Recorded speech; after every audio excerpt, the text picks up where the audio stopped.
So by the time the PPT has been, Mandela sir, good morning. so I welcome.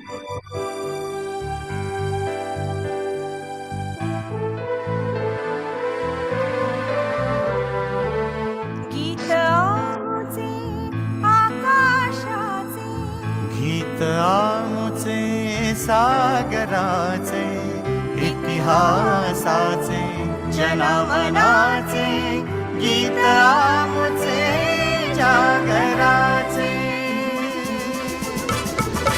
गीत आमुचे आकाशाचे गीत आमुचे सागराचे इतिहासाचे जनमनाचे गीत आमुचे जागराचे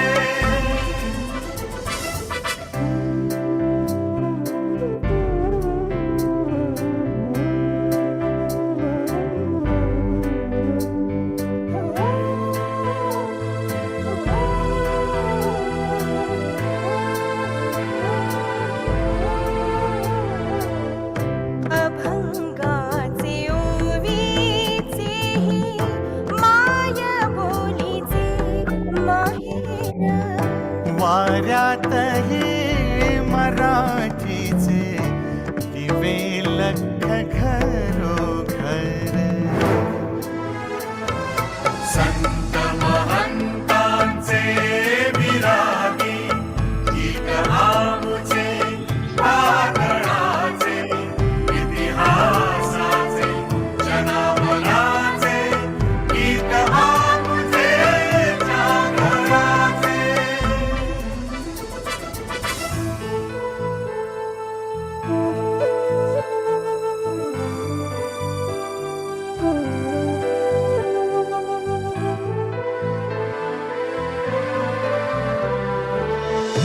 तंतु तंतु संघर्षाचा पैठणीत भिनलेला नक्षीतच पक्षी पक्षी विजयाचा मिळलेला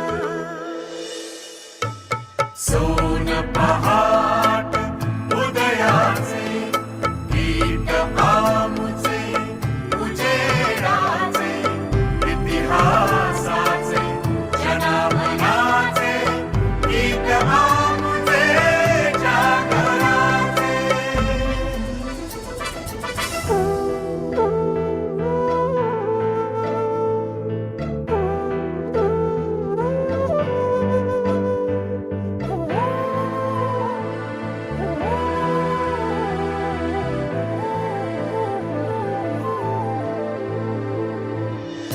प्रज्ञेचा सूर्य नवा शब्द शब्द उजळून गेला समतेचा संगराचा अर्थ ढाळून गेला विराट विशाल संस्कृतीचे गीत आमुचे जीवनाचे इतिहासाचे जनमनाचे गीत आमुचे जागराचे गीत आमुचे आकाशाचे गीत आमुचे सागराचे इतिहासाचे जनमनाचे गीत आमुचे जागराचे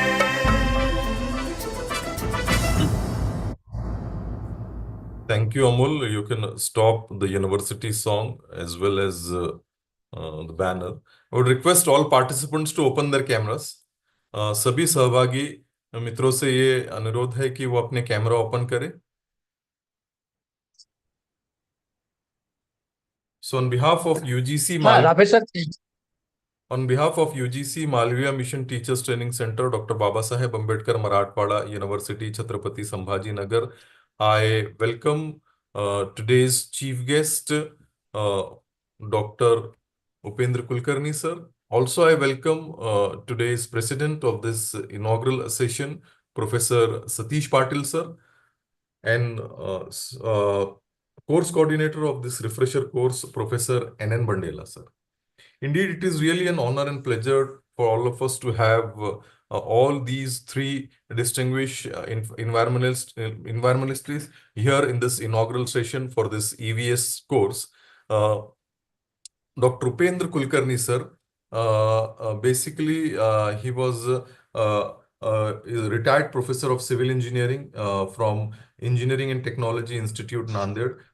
Then he has retired in way back in the year 2016 with a specialization in water management with 25 years of teaching and research experience in postgraduate courses related to the subject. He has actively been involved in Deen Dayal Research Foundation Delhi, member of Management Committee, then India Water Partnership Advisory Board member since 2011, and India Water Work Association Council member, then Sarovar Samriddhi and Indian Water Culture Council, significant contribution to water conservation and promotion of water culture. Also, he is chairman of Indian Water Works Association, Chhatrapati Sambhajinagar Center. So he will be the chief guest as well as the inaugurator for this refresher course. Coming back to the course coordinator of this refresher course, Professor N.N. Bandela, sir, senior faculty member of our university campus, currently heading Department of Environment of our university, a person with a vast teaching and research experience of more than 30 years, and also been a former director of IQAC of our university, also former director of this UGC Malviya Mission Teachers Training Center, a person actively involved in research and training. With his vast experience, he will justify this refresher course in environmental science, and all of us, we will take something in our bags when will be concluding this refresher course. President of this inaugural function, Director of this UGC Malviya Mission Teachers Training Center, Dr. Babasaheb Ambedkar Marathwada University, Chhatrapati Sambhajinagar. Again, a senior professor from our university campus, from Department of Environmental Science of our university, and currently the director of this UGC MMTTC, a person with a vast administrative and teaching experience. He has also held the position of Director, Board of College and University Development. Also, he has been actively involved in research and training with many international collaboration to his credit, also few patent to his credit. And recently we have seen that our director, sir, Professor S.S. Patil, sir, has continuously writing on environment in the newspapers. So we will be very fortunate that we will share all those writings to you in the WhatsApp group also. So it is really a justification to this refresher course where the director, sir, is also from environmental science, and also the course coordinator, who is also a senior professor from environmental science. So when we will conclude this refresher course, I really guarantee that you will take something in your bags and you will deliver it to the society and your colleagues and friends. So not taking much of time, I would now request Professor N.N. Bandela, sir, to brief out the entire 12 days planning to all of us. Over to you, sir. Professor N.N. Bandela.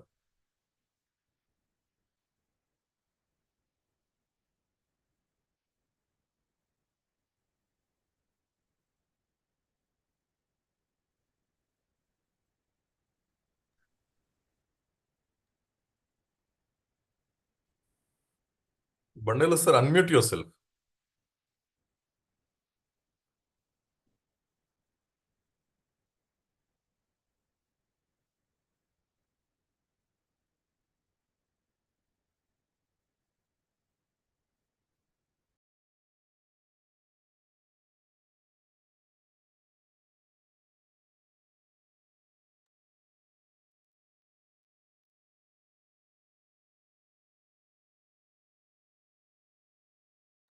Bandela, sir, unmute yourself. अच्छा, skip करना है क्या?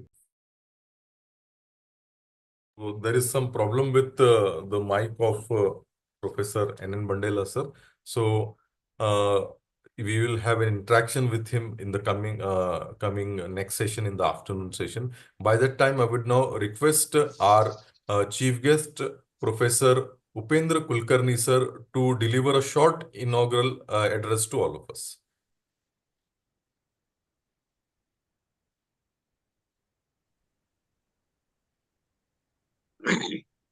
Namaskar. Very good morning. This particular course is very pertinent because whatever resources we are using or consuming, they need to be sustainable. Otherwise, our existence will come to an end. When I was student in 1980s, I used to listen to various experts saying that this petrol will be over, diesel will be over, and there will be dark, there will be no coal, fossil fuels are exhausting, and so on and so forth. So in those days, people used to talk about its continuity of our uh, existence of human being. So that's why the sustainability of anything that you use, maybe roads, maybe land, buildings, city infrastructure, water, energy, transport, agriculture, food security, water security. So these are the buzzwords, and all these things have been reflected in sustainable development goals. So earlier there were other types of goals, like in 1890 we have thought of providing water to everybody. We have thought of providing and developing sanitation for all, means collecting, developing an infrastructure to collect solid waste 100% for the cities. Similarly, wastewater should be treated to the extent of 100%. That is what we have thought of in 1980-90. Then we thought that this is not, can say, achieved at the end of 1990, and that's where then we had some technology mission, some accelerating program. So these types of programs in the past 30, 40 years indicate that sustainability is a big issue. And the thing that we have thought of achieving in 1980, 1990 on the global level, on the international forum that will provide water to all, we find that still in these years, we are promising people to provide water at their doorstep, and we have still not been able to do it. No Indian city at the moment, we'll find that no Indian city has a capacity to provide water on 24/7 basis for every citizen. So this is the difficulty of sustainability. So if you construct a road, then we find that by the end of a monsoon, we find that we have a lot of trouble, and we cannot really travel from one point to another point. If it is very heavy monsoon because of climate change and other things and extreme events and so on, we find that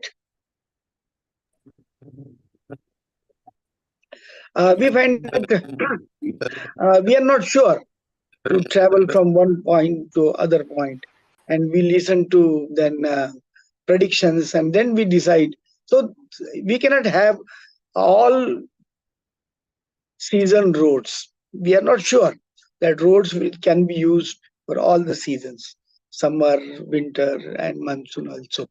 So this sustainability is a big issue, and that's why I was telling you that sustainable development goals, there are 17 goals, and food security, water security, poverty, all these things are included in those 17 goals. So these 17 goals that we have started discussing, whatever program you now implement or think of designing the program, you always think about achieving some SDG goals listed in that. So from 2016, we have started talking about these sustainable development goals. So that's why looking into this particular aspect, that entire world is now talking about every program to achieve some sustainable development goals listed in those 17 list. So that's why this course is very pertinent, and I hope that the participants joining this particular course on online platform will definitely get benefited. Please remember that now we have started talking about implementing any program in terms of SDG. So we must know what are these SDG. So whatever you think of, like recently I have seen one presentation. The presentation talks about sustainability in education. Means whatever program you propose for all the students, you aim at providing that particular program, that particular facility, that type of quality of education on sustainable basis for generations to come. You want to provide that type of quality of education. So even in terms of education, you talk of that sustainability. So obviously this is more relevant for all the resources that we are consuming. So with these few words, I wish you best of luck so that you will be benefited from the presentations from this particular course. Thank you all.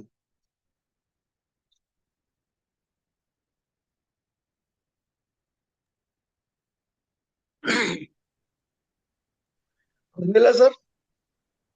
Yes, Bandela sir, you can unmute now. Yes, I am audible. Yes, Yes. sir. Yes, sir. Yes, sir. Yes, sir. Very firstly, I am sorry for getting Yes, this sir. technical problem. So, on behalf of Dr. Babsa Ambedkar Marathwada University and on behalf of this MMRT, I warmly welcome today's Professor Upendra Kulkarni sir. It's very nice to see you in this program because I learned everything from you only from SJS College when you are professor there in Nanded. We used to come as a family friend there, so many things I learned from you. Today it is very appreciated that you may say as an coordinator I am seeing you as a chief guest and the going to deliver two lectures. So anyway, on behalf of this Dr. Babasa Ambedkar University and Department of Environmental Science, I'm thankful to the HRD director Professor S.S. Patil sir, and the chief guest today and two lectures by Professor Upendra Kulkarni sir, and my colleague Dr. Abdul Rafi sir, and all the non-teaching staff of this academic staff. So on behalf of this first inaugural session of this environmental science sustainable development, already Professor Kulkarni sir is going to discuss in detail and very lucid manner. He is very known personality. Not only in Marathwada, you can see in Maharashtra. If you maybe ask Upendra Kulkarni is there, with face only you can see that you may say he is very right person today we have choose for this program. So rightly said by Honorable Upendra Kulkarni sir that there are total 17 goals of sustainable development and to transfer to our world. So what it means, for example, some of the example I quote that you may say. Number one, what is that out of 17 goals? Number one, end of poverty in all its form of every sector. And second, you can see zero hunger, means achievement of food security, improvement, or in nutrition to promote the sustainable development agriculture. And whereas third is the good health and well-being, means we should ensure that health to all the ages. And fourth one is called the quality education to ensure that the education for the all, for example, lifelong learnings. And gender activity, the fifth one, to empower the gender equality for the women and the girls. And whereas the sixth one, the clean water, seventh one, clean energy, or empowerment, or innovatives in industries, or in R&Ds. Like this, there are total 17 goals are there in sustainable development. During this entire program, we have selected the can call the resource person throughout from India.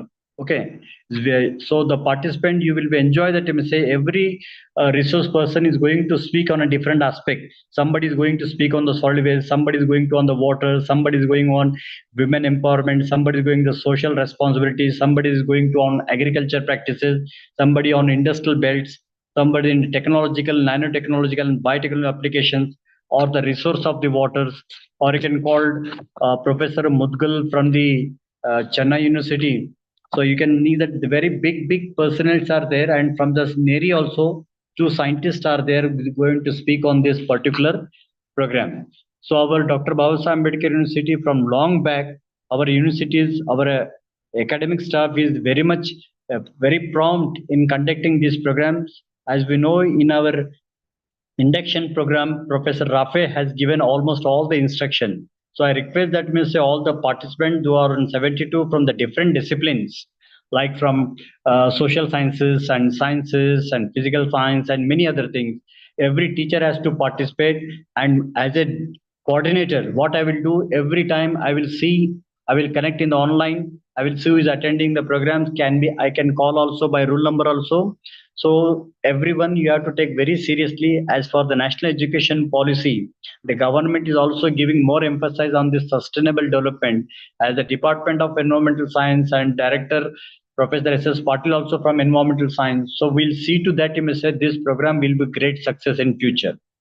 And looking back again to the agenda of sustainable development of 2030, what government has making that one. So in this 2030 यानी पुढच्या आपला 2030 पर्यंत आपला या 15 वर्ष अजून जे काय आपलं 6 वर्ष याच्यामध्ये भारत काय काय करणार आहे. The agenda is to be plan the action for the peoples, for the planet and the prosperities to strengthen the universal peace. म्हणजे फक्त आपल्याला माणसंच नव्हे पण प्लॅनेट अर्थ पृथ्वी आणि prosperities throughout universal for the peace. There are many issues are there which every participant or every resource person is going to speak. But on this occasion, with a few words, I will tell you that I may say there are n numbers of problems or issues are there in this planet, on this earth.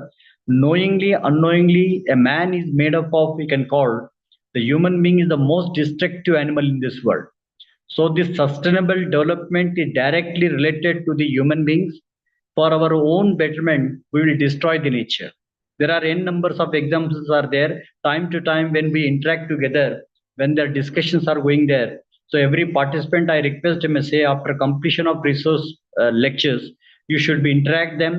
You should ask them because in the last we are taking the examination. So every resource person is requested to give two multiple choices so that he may say we can ask for this. So if you see the biodiversity, this is another aspect is there. N numbers of people on the biodiversity. But actually, what is this? Second issue will be the climate action change or climate change or a climate action plan. Or if you third, you can say the N numbers of pollutions are there. Man-made pollutions are there. Man-made means you can call these are not, you can call eco-friendly. For example, xenobiotic compounds, plastic, thermocoals, whatever we are making manufacturing now, every day there is a huge of demand from the public.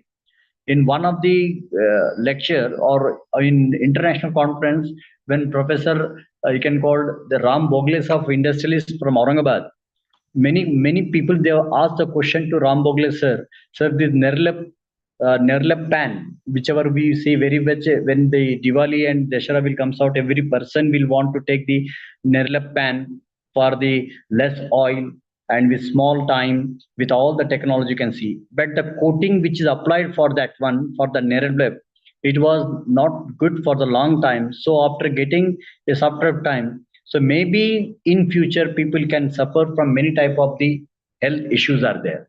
So the plastic like and xenobiotic compounds are there, thermocoals are there. Nowadays the fashion has started, you may say, online purchasing. So in the online purchasing, generally what happens, so every person is demanding for the plastic. So every product which is coming to your door, it is a full of packets with full of coverage, with full of protection. So due to this, what happens, say, who has increased this demand? Public. We all are responsible for the increasing this kind of the pollution. So during these 12 days programs, what we are going to see that MSA, we are taking the oath that MSA such kind of the product where it is not necessary, we should not demand in the future. That is the first aim of our human being, and this is towards the sustainable development. जेव्हा आपली गरजच नाही त्या प्लास्टिकची आणि त्या थर्माकोलची ज्या packing करायचं, चक्क आपण शॉपमध्ये जाऊन ते परचेस करून आणू शकतो. परंतु आपल्याला 10 रुपयाची केळी पण घ्यायची असेल तर आपण मार्केटमध्ये जातो, त्याला म्हणतो बाबा 1 डझन केळी दे, तर त्या प्लास्टिक पॉलिथिन आपण बॅग घेऊन जाऊ शकत नाही. इतकी छोटीशी गोष्ट आहे. कारण काय, हा सांगायचा उद्देश असा आहे की you start from our door it self only. तुम्ही आपल्या घरापासूनच जर सुरू केलं तर देशावर एवढं मोठं संकट येण्याची गरज नाही. तर शासन आणि युजीसी वगैरे या सगळ्या गोष्टी ज्या एन्व्हायरमेंटल सायन्स सस्टेनेबल डेव्हलपमेंटच्या ज्या मॅन्डेटरी सांगतात, हा छोट्या छोट्या गोष्टी आपण आपण अंमलबजावणी करू शकतो. Means at least 70% of the activities we can stop by demanding our, म्हणजे आपलं डिमांड जर कमी केलं, मला वाटतं कदाचित होईल. एक छोटंसं एक्झाम्पल सांगितलं बनानाबद्दल तुम्हाला. व्हेजिटेबल घेताना सुद्धा even when you go for frozen malls or even Reliance or even some the malls, we demand for the poly bags. कोण सांगितलं? Why don't we take our bags, why don't we take our jute bags? हे आपण करत नाही. आणि एका ठिकाणी programme घ्यायचा आणि कोर्सेस व्हायच्या आणि अवेअरनेस सांगायचा. Indian peoples are very lazy because million years will go, but we require still awareness. For how many days and for how many years we'll say that awareness is necessary? Now we should come for the action plan. Then that is the real, in this course I will see that in a technological way or remedial methods or towards the goals we have to see. So at the end of this program, from all the lectures, I requested to all the resource persons, what is going on, it is different aspect, but I want to say that they should be end the lectures with help of some remedies of their own topics, so that what happened, this is the real aspect toward the UGC. So without taking much more time, there are the n numbers of problems are there, leachers are there, phytoremediations are there, technological, there nanotechnological, or you can call biotechnological way, we can control the n numbers of pollutants are there. Because if you see, somebody will ask that, can we stop the pollution? So the question comes out like this, can we stop the pollution? If you say yes, what way we can stop the pollution? If you say no, so we cannot say the no, because there are some products are there, their lifespan is for the 40 years, 50 years. For example, chlorofluorocarbons, which we reflected from the refrigerators for the cooling purposes. प्रत्येक घरामध्ये, प्रत्येक ऑफिसमध्ये आपण AC लावतो, परंतु त्याच्यामधलं निघणारे क्लोरोफ्लोरोकार्बन्समुळे ozone depletion होऊन किती मोठा त्रास होतो आणि येणाऱ्या पिढीला आपल्याला पावसाचा आणि प्रत्येक गोष्टीचा इम्बॅलन्सिंग होतो. याच्यावर कोण काळ करणार आहे? म्हणून याच्यामध्ये नवीन टेक्नॉलॉजीमध्ये क्लोरोफ्लोरोकार्बनच्या दुसरा रिप्लेसमेंट फ्रिऑन 11 फ्रिऑन 22च्या नावाचा प्रोडक्ट जे आलेले, आपण सगळेजण त्या प्रकारचे डिमांड करावे. त्याच्याकडून माझे कॉन्ट्रीब्युशन, मी एसी लावेल, परंतु क्लोरोफ्लोरोकार्बन लिबरेट करणार नाही. एवढं पण आपण सांगितलं खूप झालं. आता बरंच याच्यामध्ये मॅडम वगैरे आहेत, लेडीज लोक सांगतो की नेल पेंट वापरताना सुद्धा त्या नेल पेंट मध्ये सुद्धा क्लोरोफ्लोरोकार्बन्स असतात. तर आपण याची गरज आहे का, याची डिमांड आहे का, याच्या असलं तर याला सबस्टिट्यूट आहे का, याला सस्टेनेबल करू शकतो का, या गोष्टीचं आपण या प्रोग्राम मध्ये चिंतन करणार आहे आणि त्याला रिमिडियल करणार आहे. त्याच्यावर आपण आउटकम्स ते बघणार आहे. आपण असंच प्रकारच्या प्रोग्राम संपून करू. So I hope that you may say there are much more things to speak in this way, but I hope that every teacher from this every corner of this Maharashtra and everywhere, I request you please kindly attend, and time to time the resource persons which we are calling for your program only for your betterment and for betterment for our Maharashtra and for our nation. I'm thank you for giving the chance to Professor S.S. Patil sir as a director, and I am very much thankful to our Upendra Kulkarni sir. Within a short hour notices, sir has attended this program and he is going to deliver a good amount of, we can go the lecture. You can see, you will appreciate it, this one.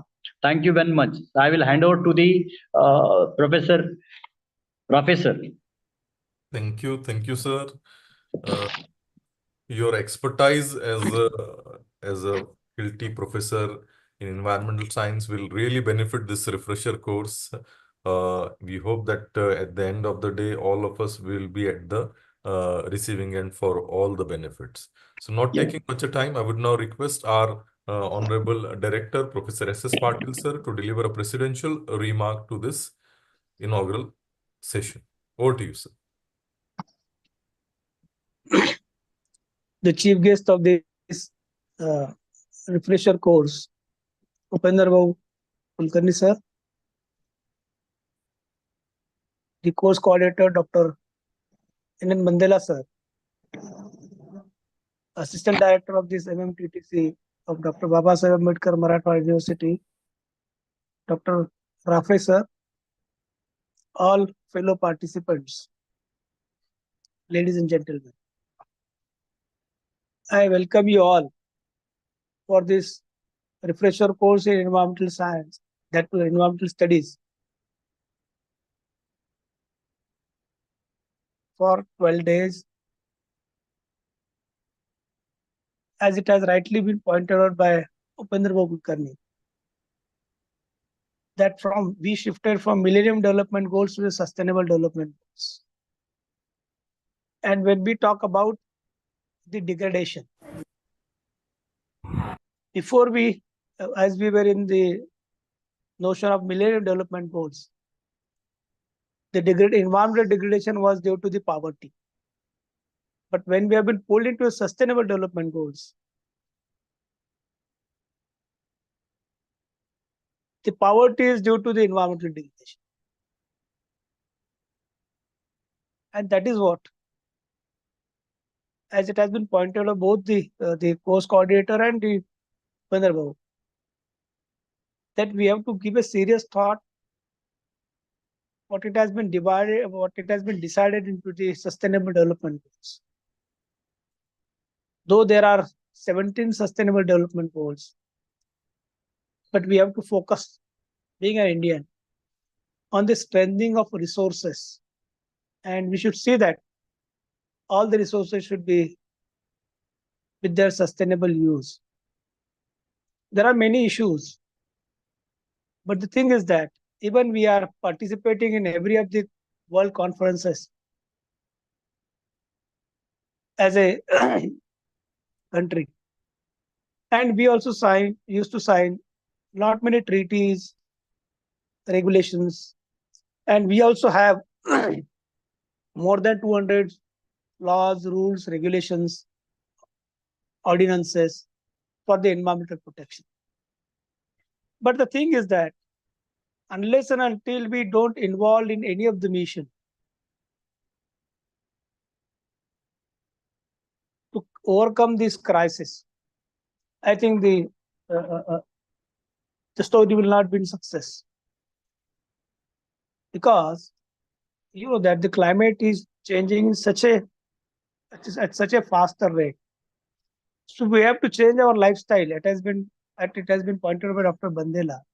We have to change our lifestyle according to the climate, and we should adopt a climate resilient adaptations in every forms of life, whether it is agriculture, whether it is resources, whether it is a smart city development or a civic societies. And we should be smart enough to utilize all the resources in a rational way. And that too, now the time has come that we should give a deep thought at an individual level, that there should not be any kind of further harm to the nature, so that our life will become a challenge to ourselves only. And that is what we are trying to invite the experts from the Pan India to interact with you all participants and to have a proper brainstorming, particularly on the resource strengthening, resources security, food security, and the other development goals, right from the poverty and the what I mean to say, the interrelations. And that is what we have decided to organize this refresher course with you all fellow participants. I expect that on the background of NEP 2020, we should have a in-depth brainstorming that how the environmental issues needs to be inculcated into as a part of curriculum every of the subject, though it is being made mandatory by the UGC or Government of India. But unless and until we don't take it as a task that we have to come out of the crisis of changing climatic scenario, global warming, we need to create a carbon sink, because a lot of heat which is being developed, we used to replace the chlorofluorocarbons, and there are a lot many things that which we can change at our own level by involving ourselves in any of the missions. I think during this refresher course, you will have a successful interaction, positive interaction with every resource person, and you will also receive a proper expertise. And I hope that all the resource persons, they are of national and international repute. They will share their knowledge and interact with you in a such a fashion that everybody will have a, a goal that you will involve in any of the missions to come out with this environmental crisis. I think with this, I thank the chief guest of the today's function, Honorable Sri Upendra Kulkarni. I also thank the course coordinator for accepting our invitation and extending his expertise to invite the resource person from all over the country. I also thank my colleague, Dr. Rafe, and my non-teaching staff for giving the support. And last but not least, the all fellow participants. The success of your course, this course, that all the way will depend upon how you participate into the course, how you interact with every resource person. We'll try to provide every opportunity to you to interact with every resource person and share your knowledge also with the other colleagues in due course of time. With this, I thank you all. Thank you very much. Thank you, sir. Yes, thank you. On behalf of UGC Malviya Mission Teachers Training Center, Sahib Ambedkar Marathwada University, Chhatrapati Sambhaji Nagar, my special thanks to our honorable guest, Dr. Upendra Kulkarni sir, for being a chief guest in this inaugural session and setting the tone of this event through his beautiful inaugural address. With the permission of the President, I declare that this inaugural session is over and our respected chief guest will continue this next session as a resource person. So I would now hand over the session to Dr. Upendra Kulkarni sir, and I would now request Amol Madan to share his PPT also. Over to you, sir. Rafe sir, 1 minute. Can I am audible? Rafe Yes, sir. yes.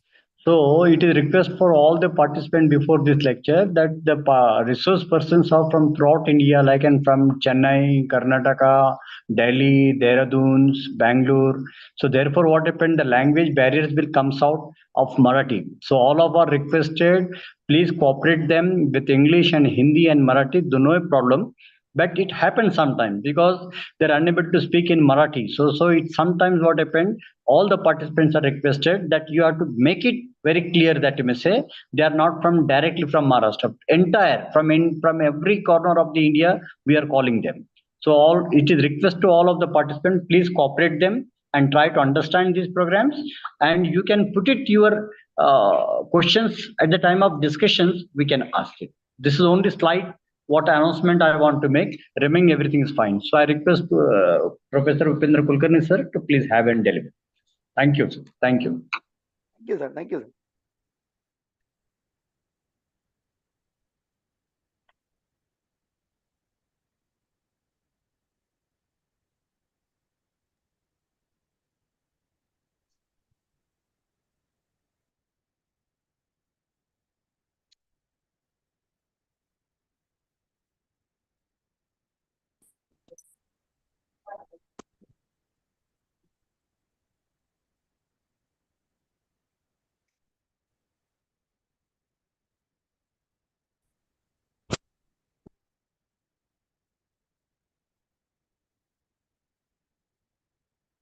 Okay.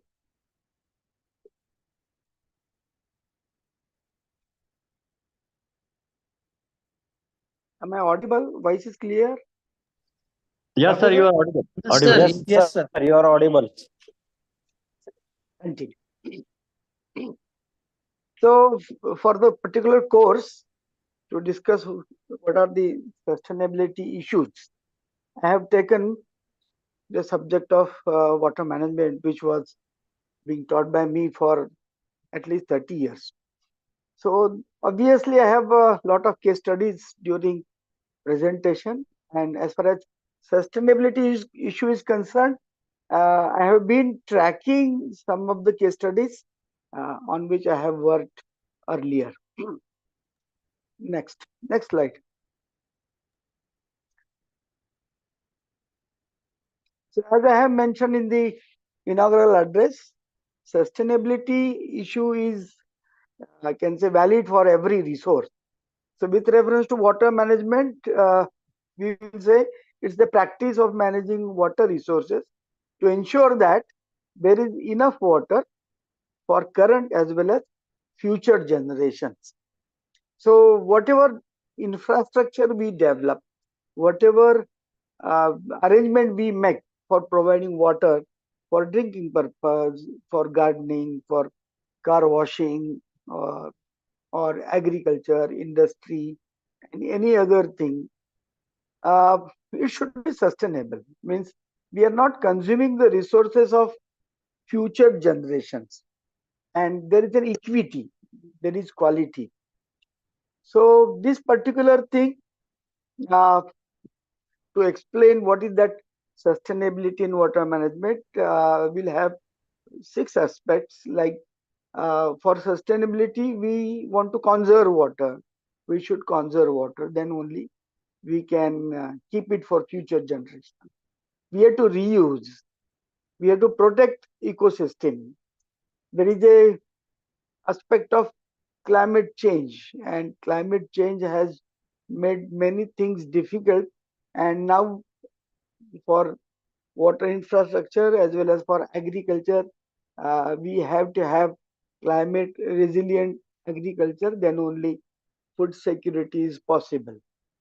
Similarly, for water infrastructure to build, climate change will definitely pose a difficulty because things have changed. Rainfall pattern have changed, and that's why we need to build infrastructure in such a way that it is enough for the current generation as well as future generation. Sixth aspect is allocating water resources for agriculture and industry. Agriculture consumes lot of water. Nearly 60 to 70% of water that we develop is used in agriculture. Water is important, but its percentage is less.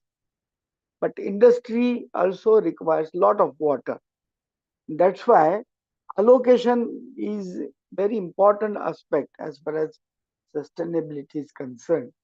When we allocate water resources for agriculture and industry, both the things are equal. Uh, that's why allocating water resources is an issue. So next slide. So before we go for this particular thing, we'll have some numbers so that we'll understand what is the nature of issue or threat before us. Even though as an individual also, if you find that for 12 months also, we are experiencing the difficulty of water resources. Means every time we don't have, means in May we need tanker everywhere. Any city you can talk of, you'll find that tanker is required. Like statement I have made, no Indian city can supply 24/7 water supply to its entire population. So this is the, I can say, truth that we are facing in India. We'll find that there are many cities. For example, this summer we had lot of news about Bangalore. Bangalore will have trouble. Earlier, it's a very good city to live, very good gardens and very good trees on the roadside. But you will find that in spite of hundreds of lakes inside Bangalore and Kaveri around, Kaveri River around, you find that Bangalore this time had faced lot of difficulties in supplying water. And earlier also, Niti Aayog and Government of India has declared that. And there are studies, and the studies have indicated that there are many cities in India, and one of them is Bangalore. There are few cities in Punjab and Haryana also, Uttarakhand also. These cities, there will be no groundwater in future. Means as far as very reliable source of water as groundwater, we'll find that this groundwater may not be available in the cities like Bangalore and few cities in Punjab, Haryana, and something in Uttarakhand and so on. You will find that the report has cautioned us that sustainability is a big issue. So the numbers that appear on the slide indicate that we have expected water demand supply gap of about 570 BCM, billion cubic meter, by 2030. Is hardly 6 years from now in agriculture. So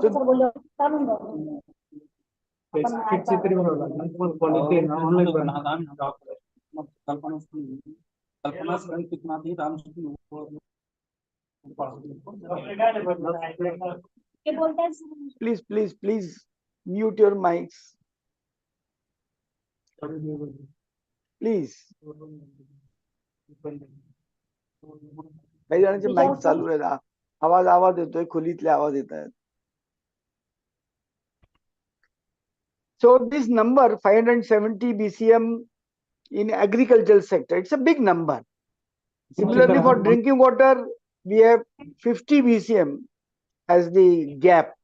Means, and this is in recent future, we find that as the urban population is increasing everywhere, but there is a migration from rural sector to urban sector. When one person from rural sector to urban sector migrates, there is huge impact on water supply facility, because when he is in rural sector, he consumes hardly 40 to 70 liter per day per capita, 40 to 70 liter per day per capita.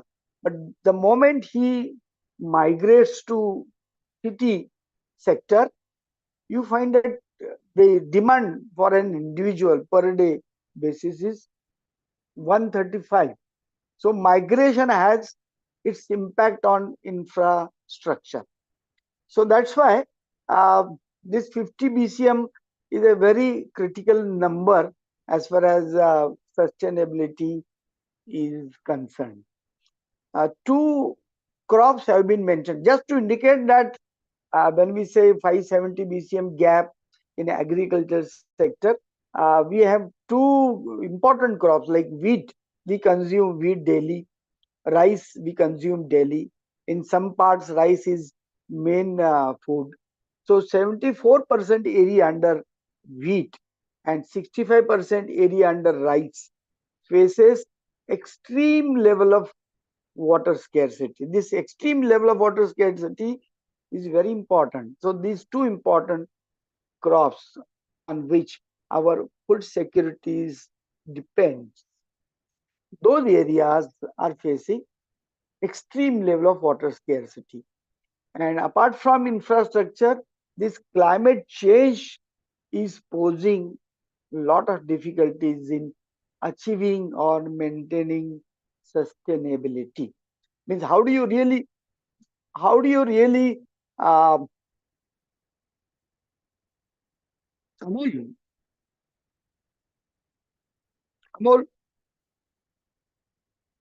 Amol, presentation गेलाय.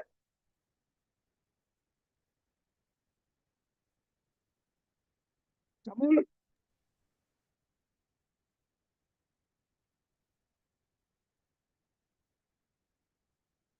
presentation गेलाय. Amol.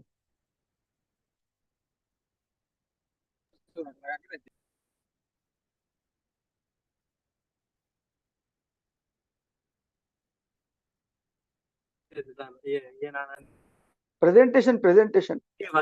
Hello, Amol.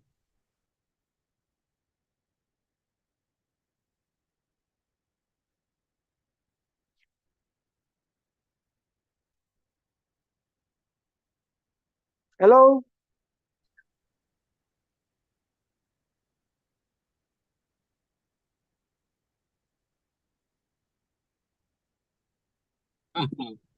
Just 2 minutes, sir. Some technical issue. I will share again.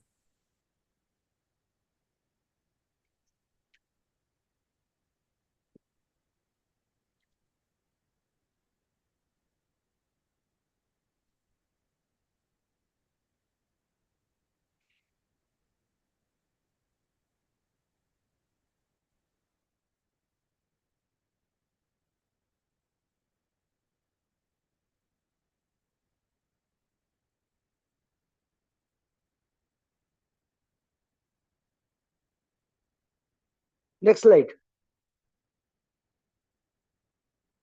Next slide. Next slide.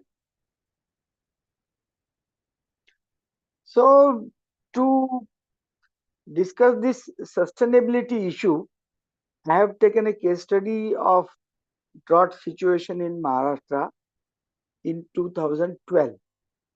2012 is a very critical year as far as state of Maharashtra is concerned. And there are other states also which have experienced this drought situation in 2012. So the point that I was mentioning in the earlier slide with reference to number and the rice and the full wheat crop, it's can say issues, the area 74% area and 65% area. So these aspects can be understood when you understand the various aspects of the drought situation in the state of Maharashtra in 2012.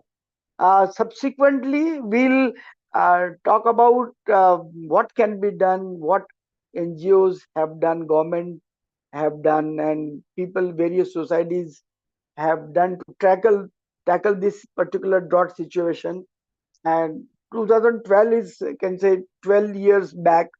So this is continues, means in our presentation to discuss about sustainability, uh, very purposefully I have taken this 2012 as a reference year, because in those days we have experienced very seriously, and from then onwards there are many things which have continued to tackle the issue of sustainability in drinking water, in agriculture, in climate resilient agriculture, and so on.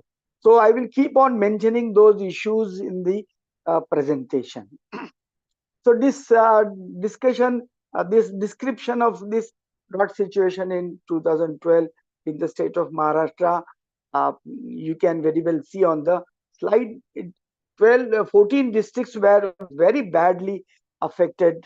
Particularly Jalna is the district which has been highlighted in the news, and there were many videos and many news items discussing about, like, there is a tanker and the boy fell into the tanker and he died and so on. So there are various types of news indicating the severity of drought situation in the state of Maharashtra. So in spite of the fact that we have tanker, we have enough funds, government also tackles the situation very carefully. Still, we find that tackling this situation and what we have experienced in 2012, and we will also experience in days to come, the drought situation is a very critical thing. So when we talk about sustainability, we must we must understand and study these aspects also.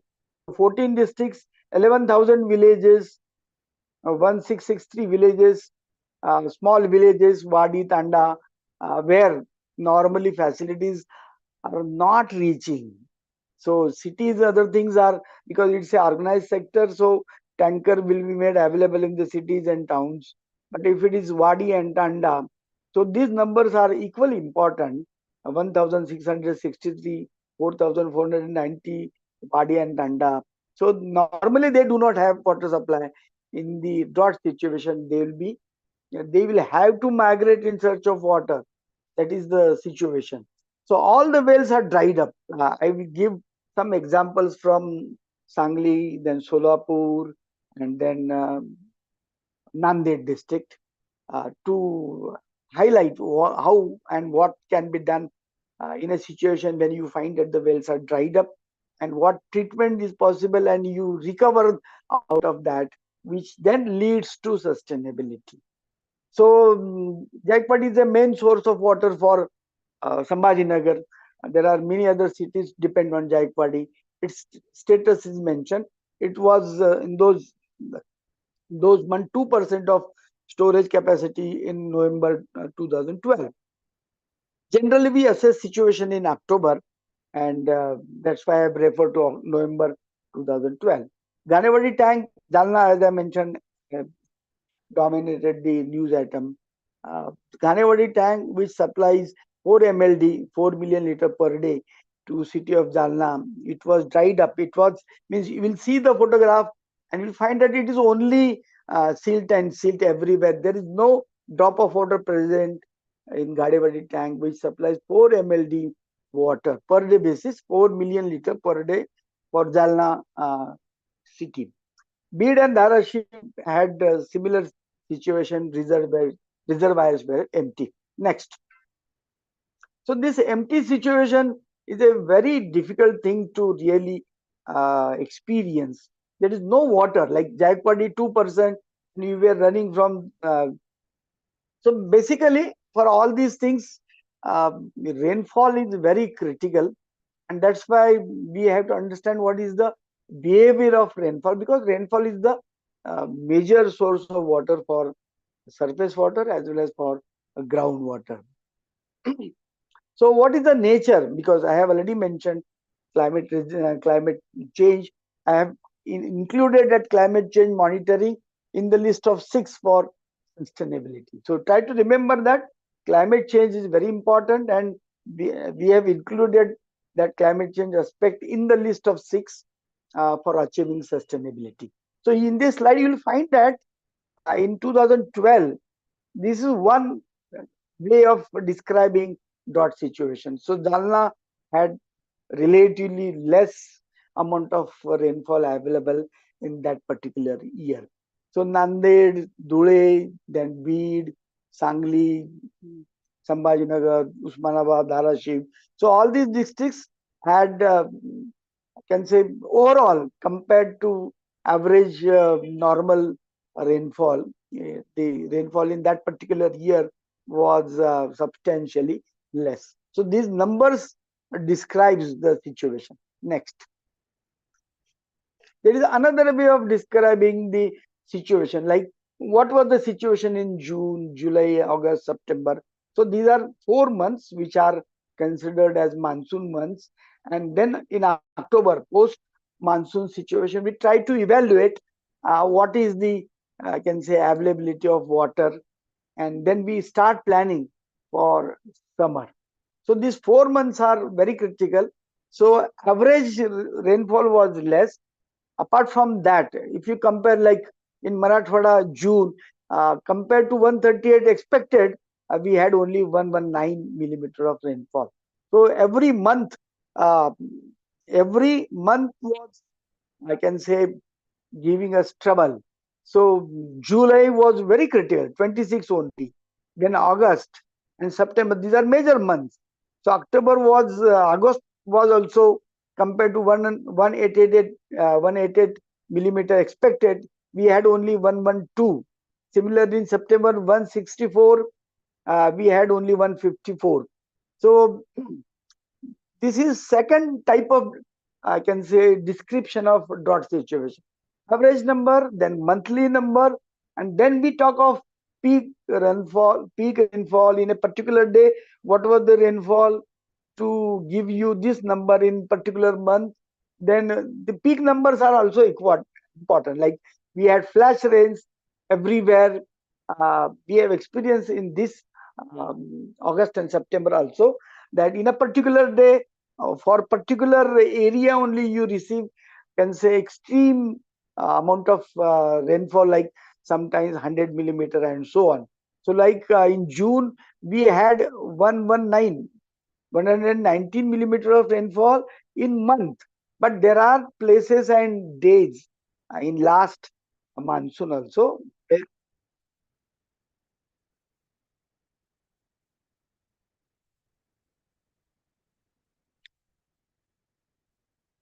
where we had such type of, can say, rainfall.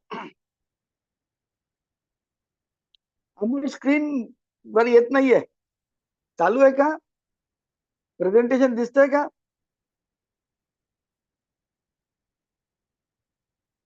Amol Amol presentation नाही गेलंय.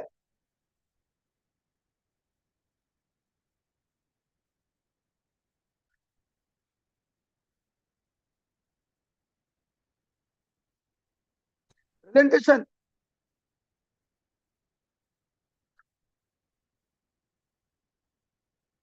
Amol.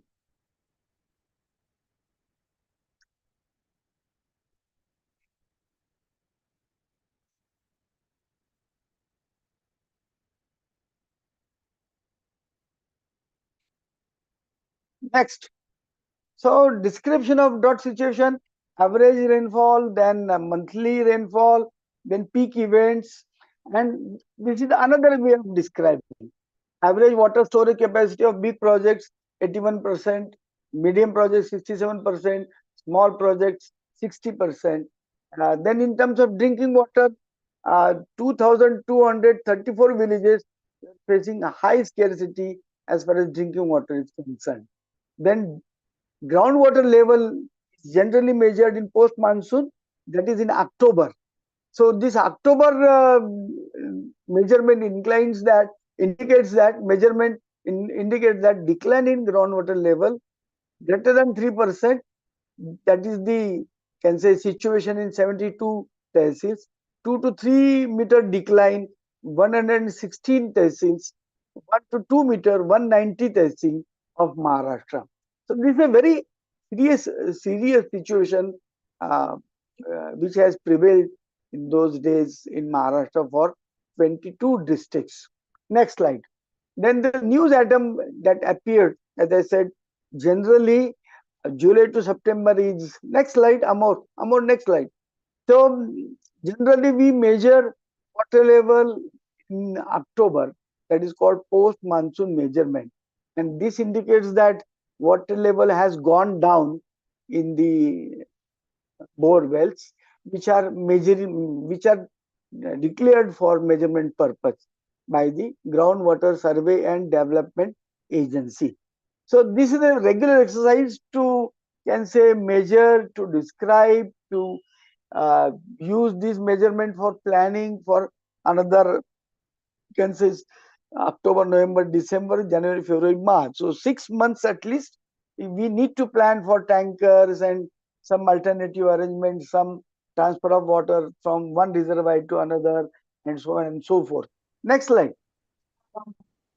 So there is a news item that appeared in those days, which has indicated that the Groundwater Survey and Development Agency has indicated that 13,571 villages have experienced decline in water level. So as I said, for sustainability, this post-monsoon measurement in measuring wells exercise done by Groundwater Survey and Development Agency, which will declare their results that the water level has gone down. That indicates the coming summer is very difficult summer. Next slide. Next slide.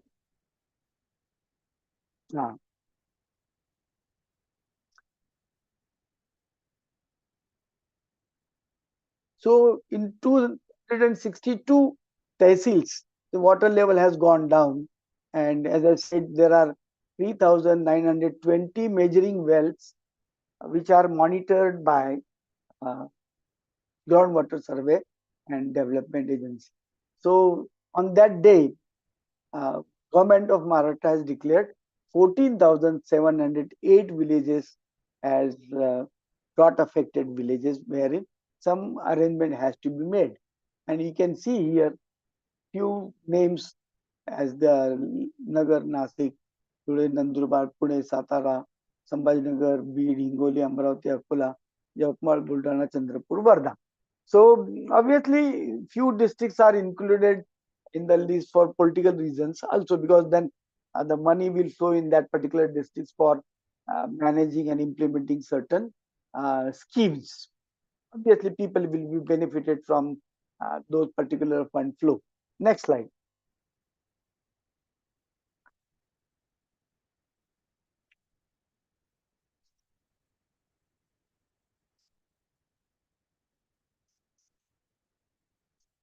So this is the, I can say, situation.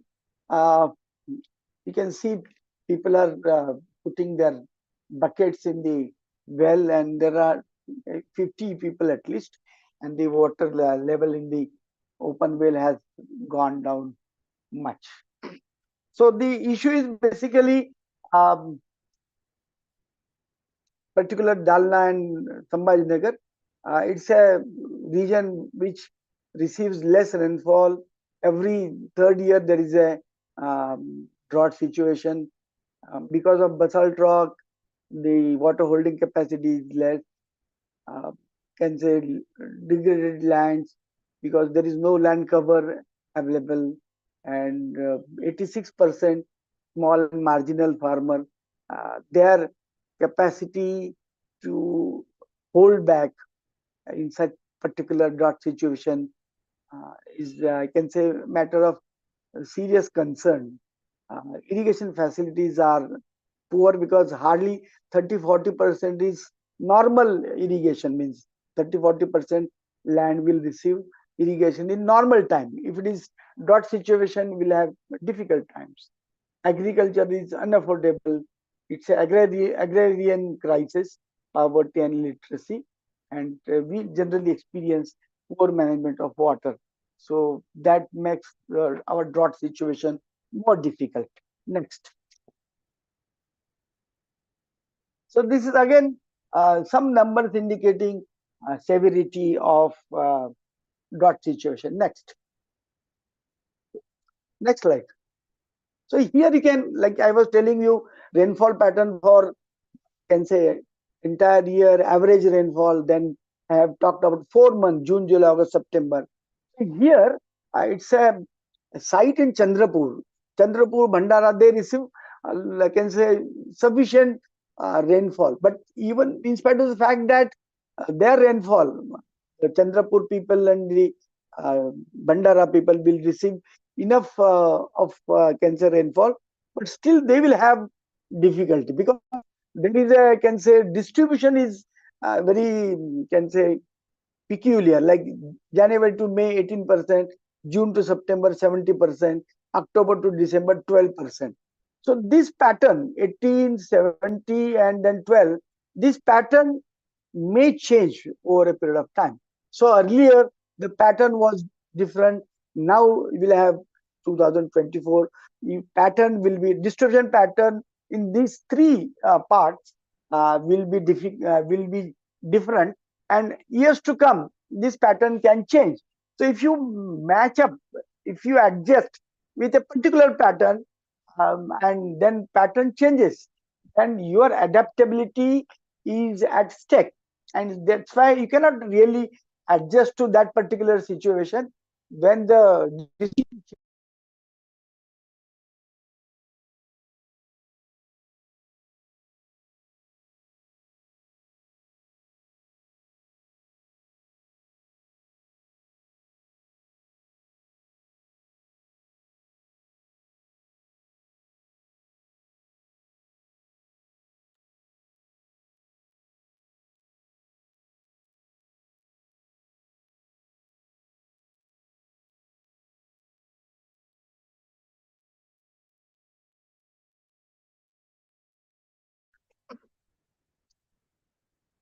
so you'll find that this distribution in three parts. Am I audible? Yes, sir, you are audible. Okay. So the distribution in three parts, January to May. This is a very, I mean, if you adjust to one pattern, the pattern changes, and then again you face that dot situation. So here you find that at one rainfall site in Chandrapur, numbers are 1454, 1029, 1063. So these numbers are big. The average is also 1145. Average is okay, but you will find that in spite of the fact that you can look at this number and say what rainfall is very good, but here you find that in one particular year you experience 525 millimeter. So in that case you are not, means Chandrapur people are then not able to adjust this particular number in that particular year, and they are badly hit in spite of the fact that Bandara means full of water, thousands of tanks and other things, but they are badly affected. And that's why you find that the list that I have read earlier, those districts appear also in that drought affected districts. Then come down to peak rainfall numbers. This is the distribution, this is the number from our study which we have conducted for Chandrapur tank, 1998 to 2010. You will find that peak rainfall is a matter of concern. I have already described that particular thing earlier. So in one particular day, you get 102 millimeter rainfall. Sometimes you get in a day 110 millimeter, 111, 96, 96, 91. So these peak rainfall numbers is a matter of concern. Someday you get 305. So this flood will cause very serious concern for the agriculture. You cannot store that water. You have to face that situation. And in that particular time, when there is heavy rainfall, a particular day with heavy intensity of rainfall, you find that water infrastructure gets paralyzed. And people uh, flood water everywhere, but there is no water to drink. So this is the situation you experience because of peak rainfall. Next. You'll find that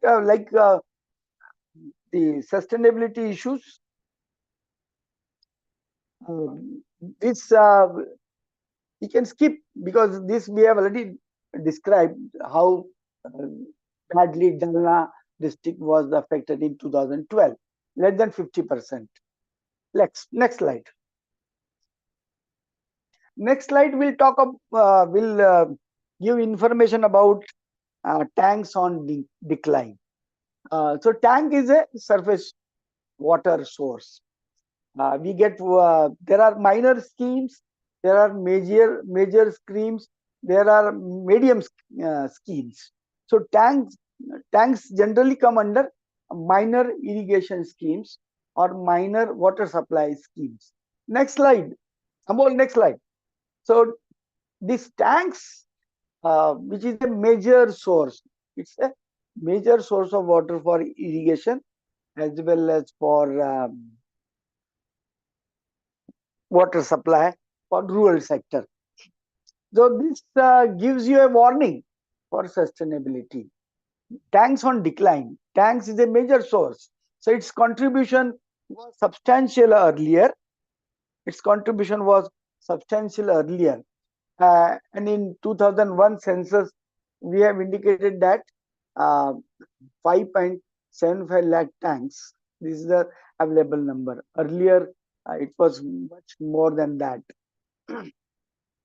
So earlier, when we refer to 1947, it was 11 lakh tanks, but they have become, even in the slide, you can see the tank is just dried up. So it is non-existence in a way. Means you cannot, if you go there, you cannot find water, and then you cannot say that it's a tank. So we had 11 lakh tanks in 47. In 2001, we have only 5.75 lakh tanks. As I mentioned, for Mandara, that is eastern part of Vidarbha. Similarly for Tamil Nadu, then Bangalore, then Bihar, Darbhanga district. You will find that there were hundreds of tanks. In Bangalore, there were more than 300 tanks. In Bandara, and that is eastern part of Vidarbha, there were more than 3,000 tanks, more than 3,000. So these numbers have indicated that there was enough water for agriculture as well as for fishing, for industry, and for drinking purpose. But for various reasons, these tanks have started declining from 11 lakh to 6 lakh.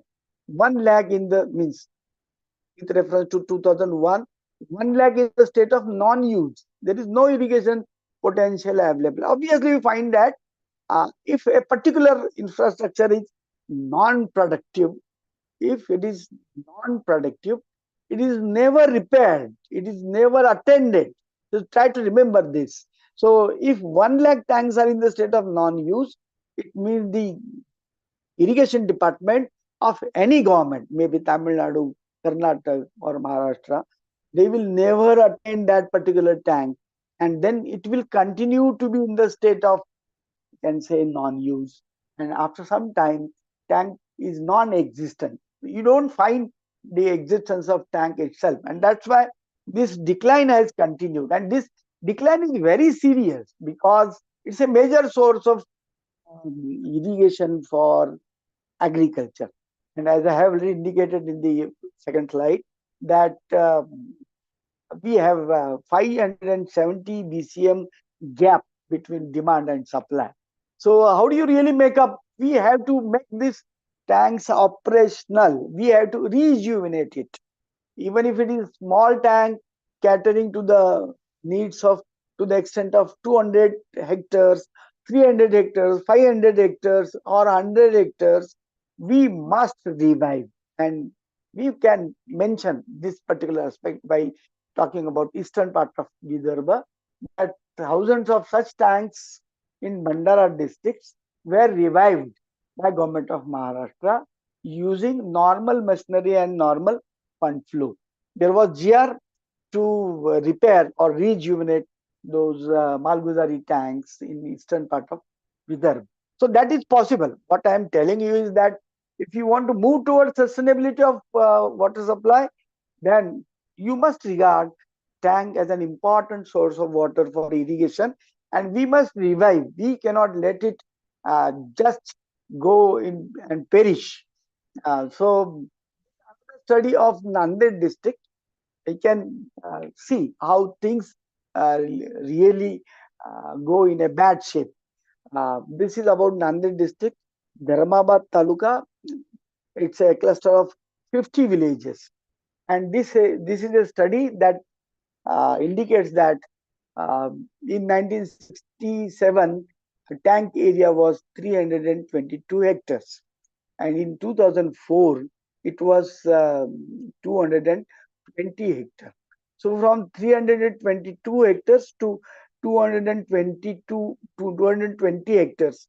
This indicates a decline in tank area, means becoming non-used, being encroached upon, then and some buildings are constructed over it, or some railway line going through it, or road going through it, or some I can say village being settled on that.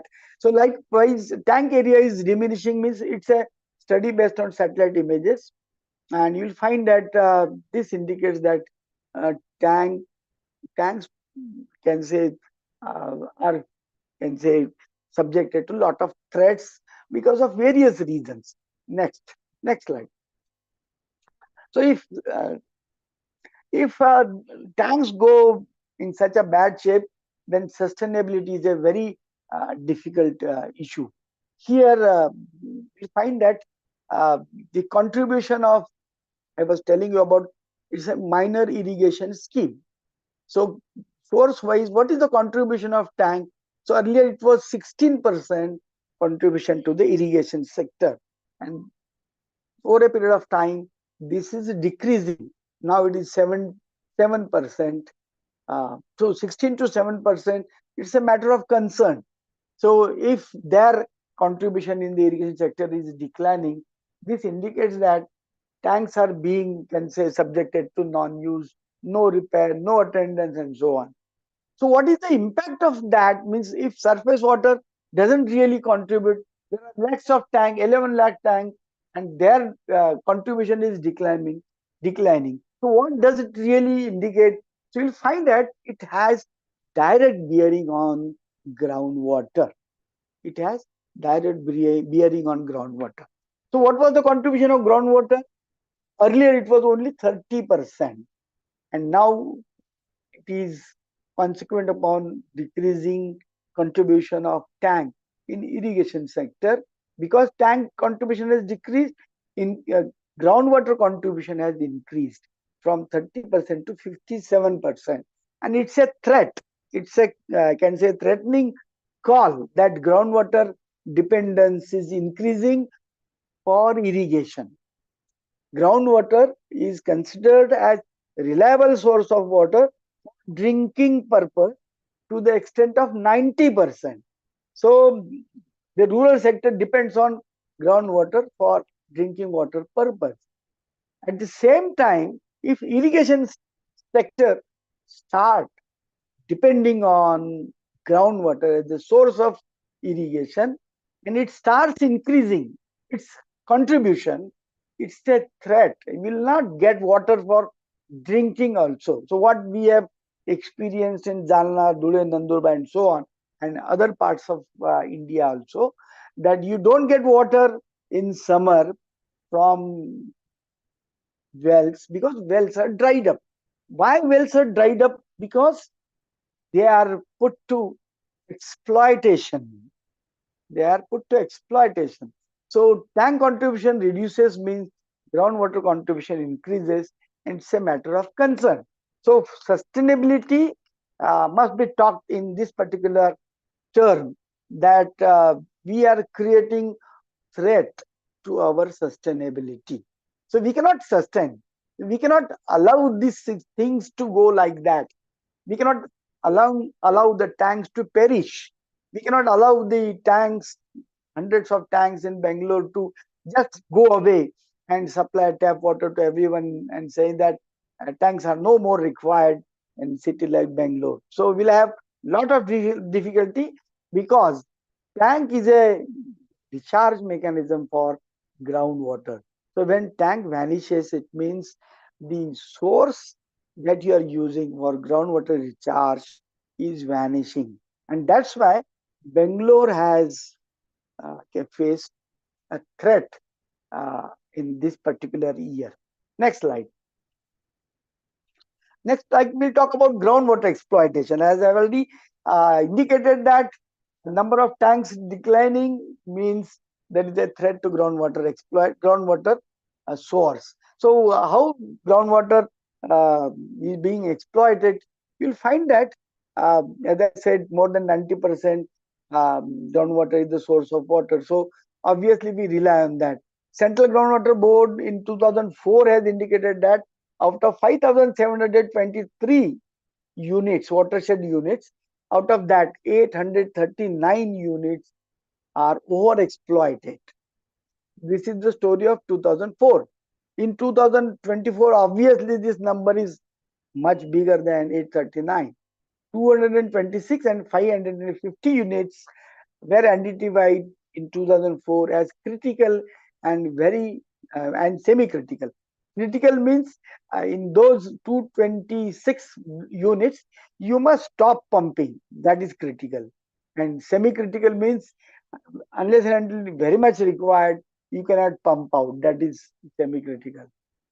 So when you have 90% dependence on groundwater for rural water supply, so if there is an exploitation, it means a rural sector cannot get water. That is sure. So that's why this report, wherein the watersheds are exploited, indicated by Central Groundwater Board, it's a very serious concern as far as sustainability issue of water supply in rural sector is concerned. Next slide. Now I have few, I can say, illustrations in 2012, 2013, that particular year. We have tried to move towards sustainability when we have experienced very bad situation in 2012. Then we started moving in various districts like Satara, then Sangli, Nagar, Bid, Nanded, Sambhajinagar, Jalna, and so on.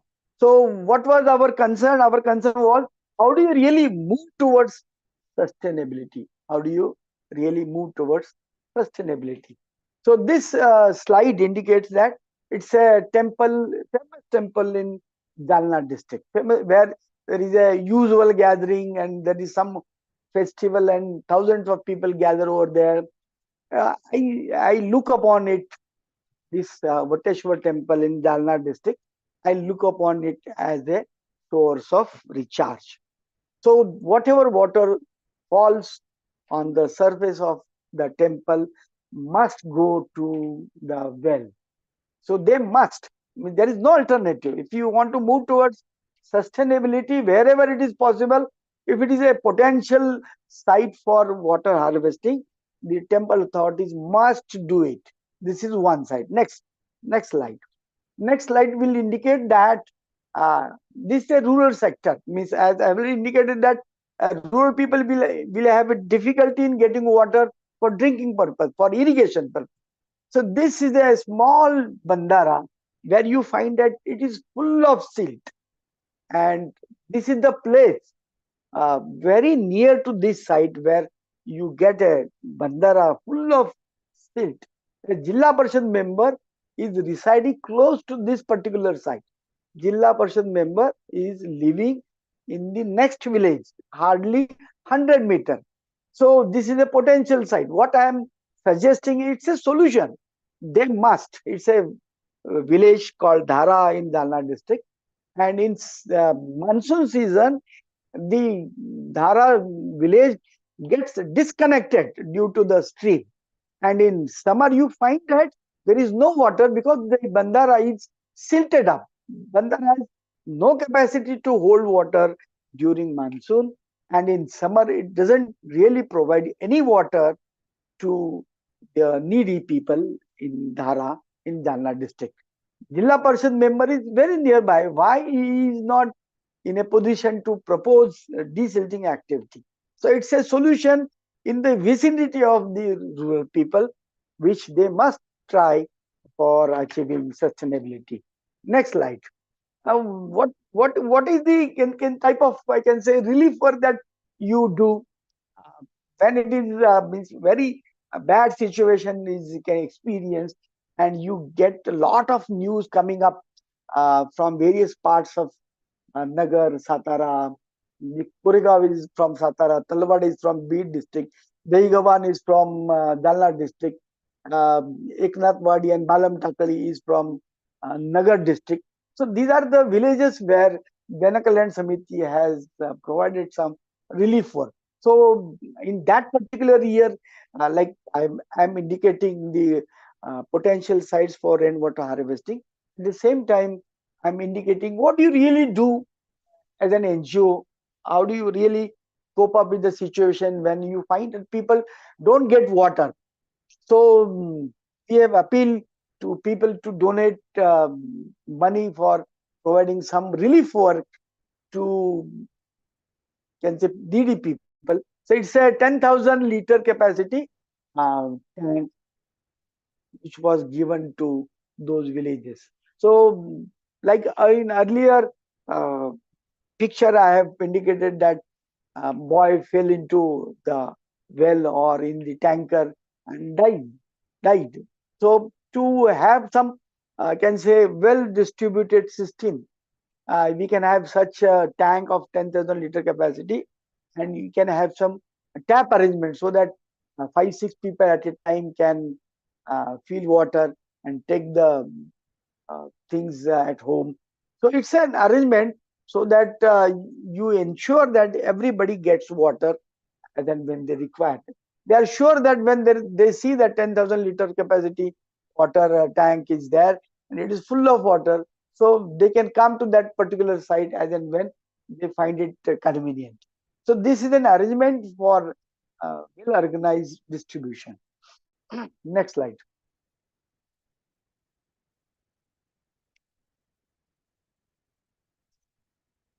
So relief work is only an, can say, temporary relief activity.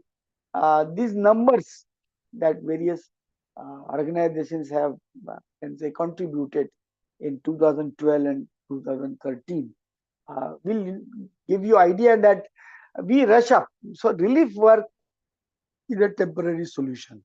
So CSR activity to the tune of 3 crore. 3 crore is a very big number because because of very bad situation. This has troubled many people, and many people have contributed to that. Next slide.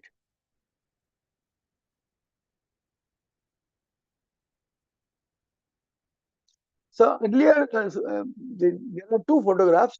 One is, can say, desilting site. You find that the place where the JCB is working to remove the silt, you find that there is no water at all. Means you cannot imagine at any time, point of time there is a presence of water. So this is a state of affairs for small projects or small tanks wherein desilting is required. Earlier also I have shown one bandara which is fully silted up and there is no capacity to hold water. So this slide gives you numbers like which foundation and to what extent and other things.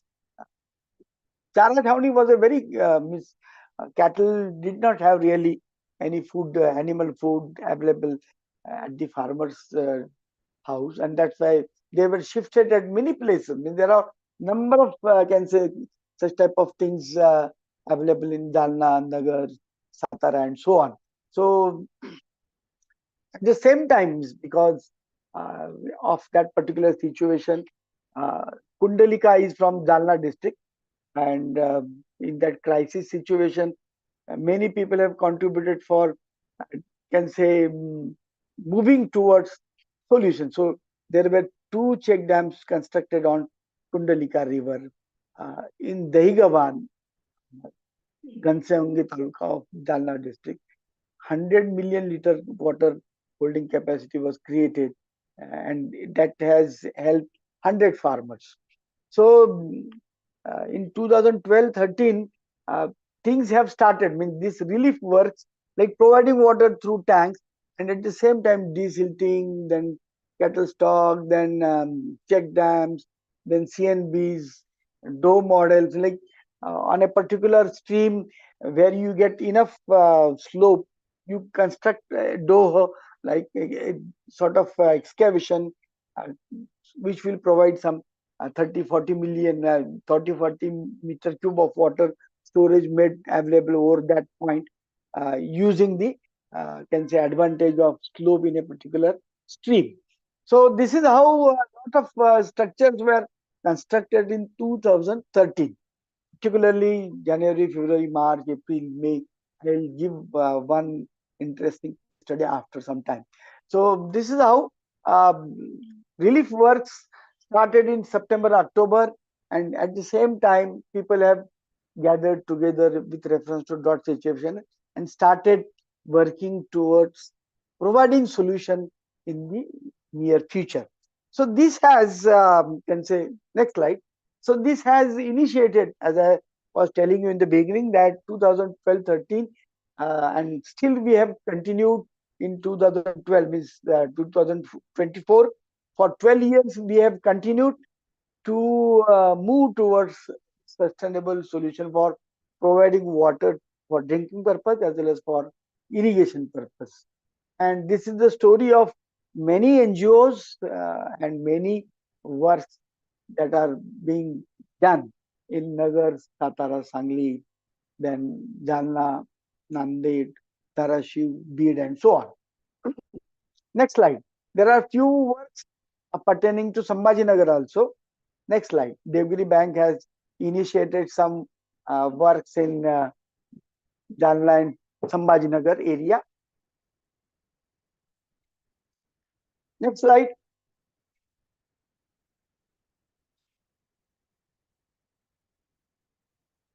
So this indicates restoration, means after restoration, how do you really see? Like earlier slide, JCB was working only silt and silt. In the top corner, you can see before restoration, it was a defunct structure. It was defunct structure, no potential to store any amount of water because no gates were there available. So after widening and deepening in this particular place, it's a village on the way between Sambhajinagar to Jalna. So after restoration, you find that there is enough water stored on the Bandara side. Next slide. So this work pertains to Savitribai Phule uh, Mahila Ekatma Samaj Mandal from Sambhajinagar. It's a part of Edgewar Rugnalaya or Ambedkar Pratishthan. Like I was telling you that it is for drinking water as well as for agriculture sector also. So we are doing some work and then we are moving towards sustainability. So what is that? as I was mentioning, that there are different water structures between Sambhajinagar and Jalna. So these different water structures are repaired, some deepening, widening excavation is done, and you create some additional water source. So here it is 180 million liters of additional water potential is created in the Bandara, upstream of Bandara. Because of that, 275 farmer families are benefited. So this particular area, this cluster of 275 farmers have started moving towards sustainability for future um, years to come as far as agriculture is concerned. So this structure provides a means of storing water, provides a means of irrigating farms so that sustainability is achieved. So then obviously, what is sustainability means when I was talking about sustainable development goals, you find that you are achieving, I can say, as far as goals are concerned, when you go for this particular thing, the thing that you see on the slide, like rejuvenation of water, farmer, then pomegranate, means you move towards samruddhi, prosperity, increased livelihood, increased income. So obviously we targeting SDG 1, 2, 3, 6, 8, 11, 13, 14, and 15. Means no hunger, no poverty, can say equity in income, can say additional enterprise, and so on and so forth. So this is how you find that you start moving uh, towards this particular thing to the works that you aim at, can developing sustainability. Next slide. So with reference to dot situation in 2012 that we have experienced, this is Bandara that you can see when you go from Sambhajinagar to Jalna on the left hand side before bus stand of Jalna, hardly a kilometer or so. So this was fully dried up. This Ram Tirtha name indicates that it's a tirth, means some rituals are performed on the bank of this Kundalika river. Some rituals are performed on the bank of river, and that's why name Tirtha indicates there is a presence of water. But we found that in 2012, this Kundalika river, and there is one more river in Jalna city, those were full of dirt. There was no water at all.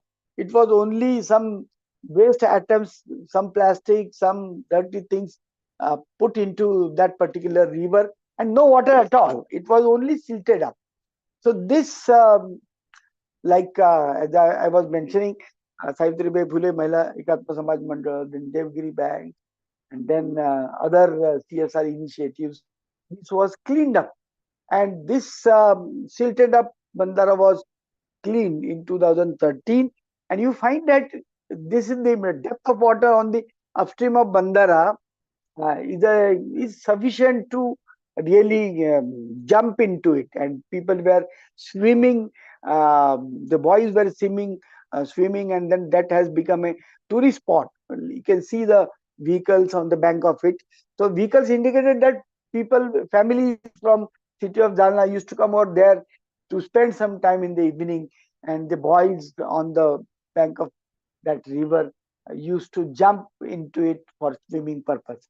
So jumping indicates that depth of water was much more than 10 feet, at least 3 meter, 4 meter, 5 meter near Bandara. So this is achieved. This is how you start moving towards. There are many numbers given to highlight what was that case study. Next slide. Next slide talks about Nizona Bandara, same story which I have explained for earlier rejuvenation work by Savitribai Phule Mahila Samaj Ekat Mandal. So Nizona Bandara, it was completed in 40 times. So there is a pressure felt by everybody that we are experiencing drought situation. We are threatened by this climate change and other things. So that's why we must do something. So CSR, many NGOs came forward, and it was completed in 40 days. 10 crore liter water was uh, made available to be stored in that, and experience of percolation means to the extent of 5 kilometers on the backside, number of wells were recharged because of this standing pool of water that we have experienced in 2013 July onwards.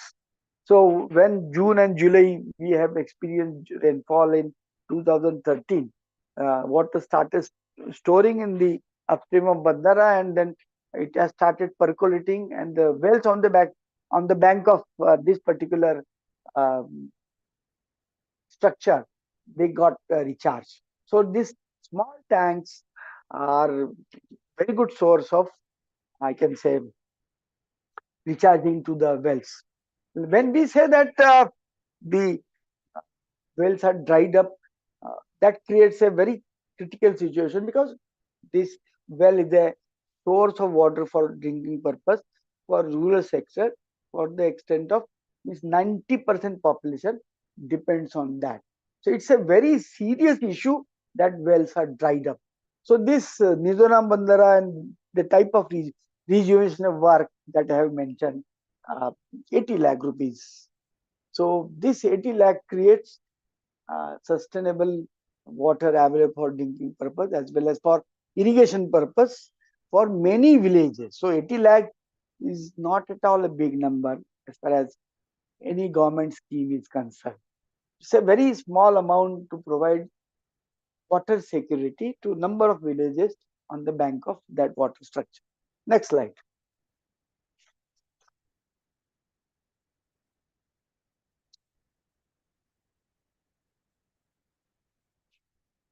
Next slide. So it's a same story. It's a Dudna basin in Jalna district, then water storage and sprinkler, and developing some alternate livelihood for farmers. Next. Next slide. Next slide. Next slide. This only indicates that various NGOs were contributing. Their names are appearing on the slide. And the Chara Chhaudi indicates that no water and no animal food was available at the farmer's door. Next slide. Amol, next slide. Earlier one. नाही याच्या आधीच हे हा बस Talwara. This is a very interesting case study, and after this case study I will take a break for some 10 minutes and then we'll continue. As I have indicated that 2012 was very bad year in Jalna, and it has dominated the place in media, newspaper, TV and other things. The Talwada tank, Talwada is a place in Gevrai Tehsil of Bid district, and the collector was a very encouraging person, and he has made available all the permissions for us, and we have inaugurated this particular work on 14th of April, and we continued for another 35 days. 14th April, 35 days means we entered month of May, and then work was stopped because monsoon was expected. So it's a very rigorous work that we have done using, can say, collaboration with many organizations. So Janakalyan Samiti was key organization. I was involved in that, leading the entire work. More than 30-40 lakhs were spent on this excavation work. You can look at it. It's a medium project. Look at the photograph. It's a medium project. You don't find any water. When I first went over there in the month of March, I could not really imagine that it's a water resources project. I cannot imagine that it's a medium project, because there was only silt, and I could not even see the, can say, a dam-like structure, because no water is available, and means from which side water is flowing, I could not imagine that. So then we thought that it's a big work, it's a big task. Then we thought that it's a good site to desilt. So then we approached collector and other things. So this photograph indicates that this we are in 2013 March. In April we have started working. 14th of April we have inaugurated. First day you can see JCBs and trucks and tractors. Trucks and tractors. This is a very typical issue as far as management of this type of rejuvenation work is concerned. Here we have spent only 20%, and 80% contribution came from individual farmers. The entire cost of project, desilting, then carrying the silt to the farmer's land, that transport cost was 80%, and 20% is only desilting cost. So the transportation means all the trucks were provided by the farmers. They carried away the silt from the site of desilting. It's a very unique project in its sense, wherein contribution of farmers came to the extent of 80%. And we have worked very hard. Next slide. We have worked very hard. It's a 6 JCB, 4 Poclane for silt removal. Transportation was done by farmers themselves. 65,000 tractors were excavated. 65,000 tractors were excavated. That is 2 lakh brass silt was removed. And daily, you can imagine the quantum of work. As I said, it was rigorous work for 35 days. Every day, 3,500 tractors were coming to the site for taking the silt away from the desilting tank site to their site. 3,500 tractors. You can imagine there were many people involved, manpower were pulled over there, because then we have lot of measurement, payment to the JCB, payment to the tractors, and so on. So daily 3,500, it's a number that we have witnessed. Such a big excavation work was done in Talwada. Next. Here you can see it's a long shot, and can say many tractors and many JCBs, like I mentioned, 6 JCB, 4 Poclane, and can say 3,500 tractors every day. So at a time you can see 10 to 20 number of tractors and trucks are there taking away the silt. So it's a very huge task that we never witnessed earlier. So here in the left photograph, you can see the depth. Means one person can transmit at least 6 to 8 feet silt cover. You can see in the left part of the photograph, and here on the right side you can imagine the extent of area which was desilted, excavated. Next slide. What is the benefit of this, impact of this? Next September, next slide. Next September, we went there. This is the photograph of 27th April at Talwada. Next slide. Impact of, what is the impact of work? We find that farmers from 25 villages. So we were there in entire April and then May. Then in September 2013, we went there to find out what has really changed the situation in rural sector in and around Talwada and Gevrai Taisi. So we found that farmers from 25 villages benefited. So when water started impounding at Talwada, the wells in the nearby area, means 25 villages, benefited because of this. There was rise in water level, and the next photograph will show you the difference of soil. Next photograph will show you difference of slide. 6 lakh cubic meter of water storage, and 2 lakh brass silt was removed. 6 lakh cubic meter of water storage was made available, and this started percolating, and because of that 25 villages around that dam site were benefited. Crop yield in subsequent year, 2013, Kharif and Rabi, crop yield has doubled because next slide will show you the difference in the left part is the left part. See the difference in the soil of the region. Next part is degraded land uh, earlier, and on the right side, the silt removed from the tank side has been applied on the farms, and this soil which is rich in nutrient removed from the tank, this has been responsible for increasing the crop yield in the next year, means 2013 October and November, they have experienced such increase in the crop yield. Next two slides will show you some photographs indicating water level and water in the tank. This is the same slide where we are standing. I'm there in the photograph.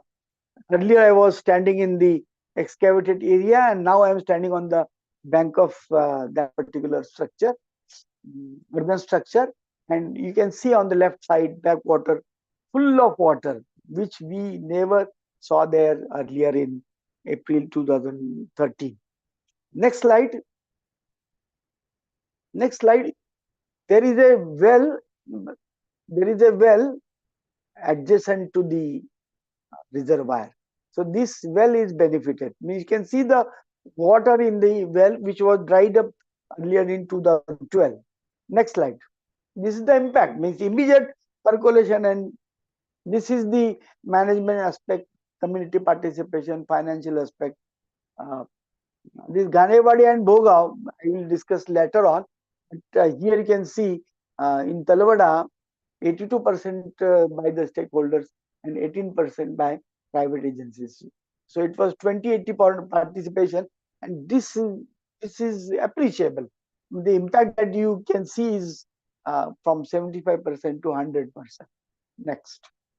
So here we'll break for 10 minutes and then we'll shift to other slides. So you'll find that we are talking about dot situation, threat to sustainability, and at the same time we have started explaining how this rejuvenation work, rainfall management, then aquifer recharge, then stream rejuvenation, river rejuvenation, and so on and so forth, as an can say aspects for moving towards sustainability for agriculture and water supply.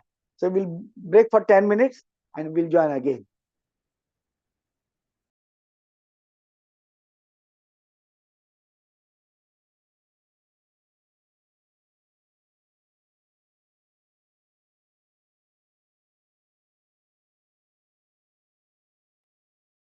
Is it okay? 10 minutes break?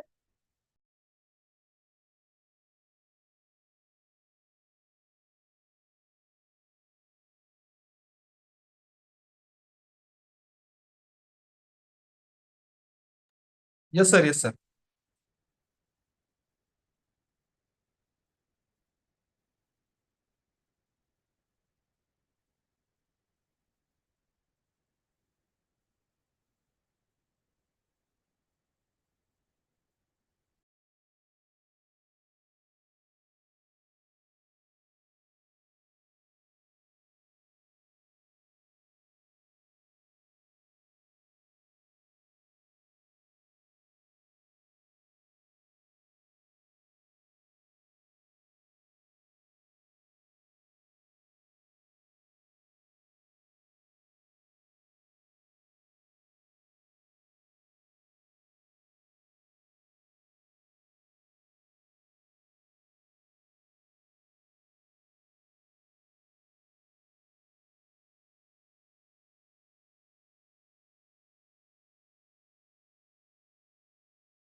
Okay, welcome back. Amol, are you ready? Yes, sir. You can ready. Hello, Amol. Sir, शुरू कर Ready? सकते- Yes, हाँ. participant. Yes, sir. We'll start. So, subsequent slide, because I had to rush up, and we have one more set of slides. So we'll skip these slides because these are the subsequent slide that you will see after this is a similar type of work that we have done in Jalna. This slide talks about Nagar. Next slide. Particularly, this refers to 2012 and 13. This is about Satara Koregaon village. Next slide. Same type of work means desilting and some CSR activity, river rejuvenation or stream desilting, widening, deepening. Next, this is in Sambhajinagar district, Nandalgaon, Tahirpur, Kaudgaon, Dupkeda. Next slide.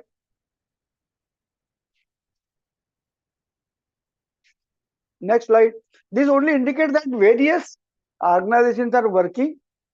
So 2012 is a very critical year that has initiated, means that has encouraged many organizations to come forward, and that's why I've been talking about highlighting these initiatives by various organizations. Each one, like Sai Jal Samvardhan, is another initiative by some NGO in Sambhajinagar district towards Pathan. Next slide.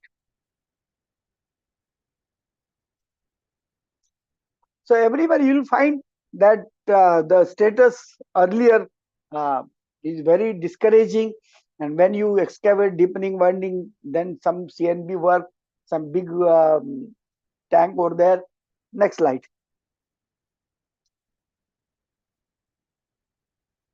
Next slide.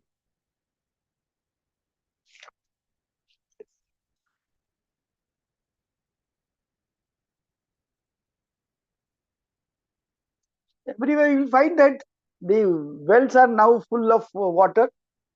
Depth of water has increased, and from ground level, depth has decreased, means it is much above than earlier. Next. So obvious connection between such rejuvenation works and water level in the wells, open wells and bore wells, is well established. So if you want to improve groundwater storage, if you want to improve the situation as far as exploitation is concerned, uh, these initiatives are required, and people have understood this connection, and many NGOs have came forward in that particular year. Many NGOs have continued to work even in 2014, 2024. Next.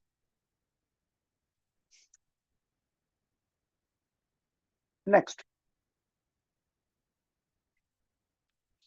Left photograph indicates dried well. Right side indicates its impact of the desilting, deepening and widening of stream. The water is there in the open well. Next slide. Daigavan in the Gansavangi district, Jalna. This is a new technique, geomembrane technique. IIT Delhi has helped us to use this particular technique. You can construct a storage tank in just few hours, excavated using JCB, and lay the geomembrane, and you get a water storage. So as a relief work in those hard times, we have used this geomembrane also in Daigavan, as well as in Kinvat, Nanded district. Next. Huge water storage can be constructed over there. So because of the geomembrane water tank that we have provided in Dahigavan people came forward and then expressed their wish to really go for a long-lasting solution.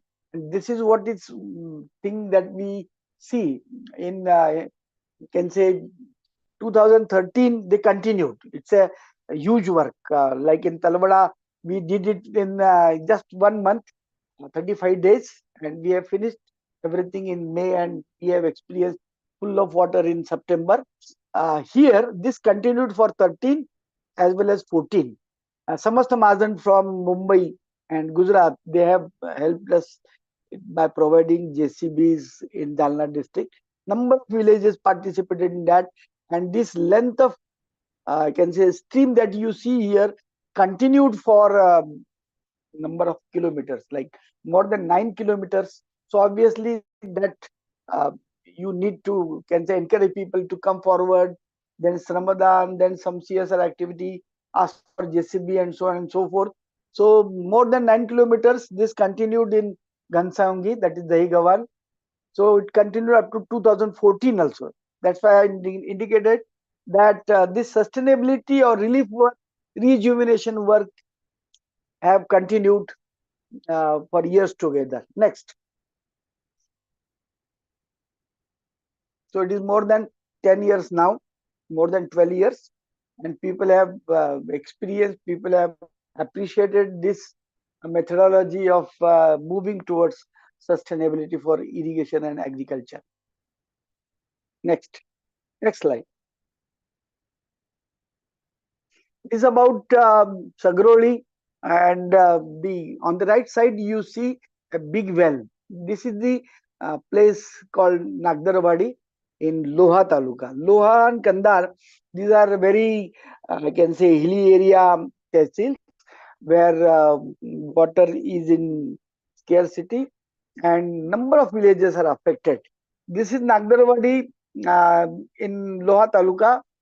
There was no water for years together. Then Sanskriti Samvardhan Mandal executed Indo-German project for 1050 hectares. This has advantage. This Nagdarwadi and Sanskriti Samvardhan Mandal has advantage that it has appeared on Satyamev Jayate, Amir Khan's show, to highlight, to discuss, and to find out a way forward in water sector. This is one of the classic examples that has appeared in Satyamev Jayate, highlighting water issue, what is the way forward, how rural people can come forward, develop a leadership, and leadership can take the things forward.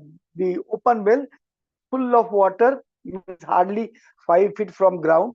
I mean, you can touch the water in open well. And now in 2014, we have more than 100 such open wells in Nagdarwadi. And it caters the needs of vicinity or surrounding villages also. And one more point, like it has appeared in Satyamev Jayate. Similarly, on 18th of October, Pani cinema will be released in Mumbai on 18th October. This Pani movie has been, can say, its screenplay has been developed on the story of Nagdarwadi in Nanded district and the life of Hanuman Kendre, who is the leader of this particular watershed movement in Nanded district. So, life of Hanuman Kendre has been described in that movie Pani, which will be released on 18th October. Next slide. So this movie will indicate that this particular can say movement, this particular exercise has not only provided relief and sustainable solution to the villages in Loha and Kanda Taluka, but this has inspired thousands of villages, because when the movie will appear, then the life of Hanuman Kendre will be a, I can say, inspiring story for the people to come together and move towards sustainability. So this is the, can say, work of Sanskriti Samvardhan Mandal Sagroli, working in Nanded district. Next slide. Next slide is about Kinvat. This is a very typical hard village.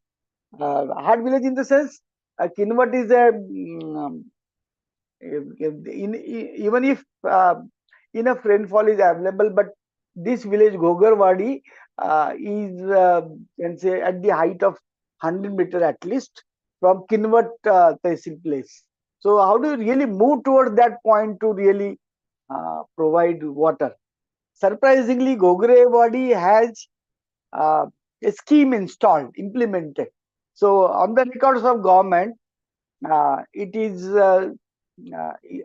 a place where water facility has been provided, but there is no water available in Gogarwadi, and there are surrounding tandas, wadis, which do not have water in summer.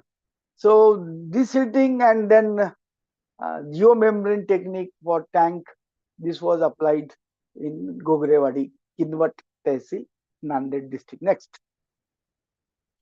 as I have mentioned earlier, so after rejuvenation, you will find that it is 1st July 2013, means after June, monsoon has started, and it was because of desilting, water is available in that. So you'll find that so many stories I'm telling you.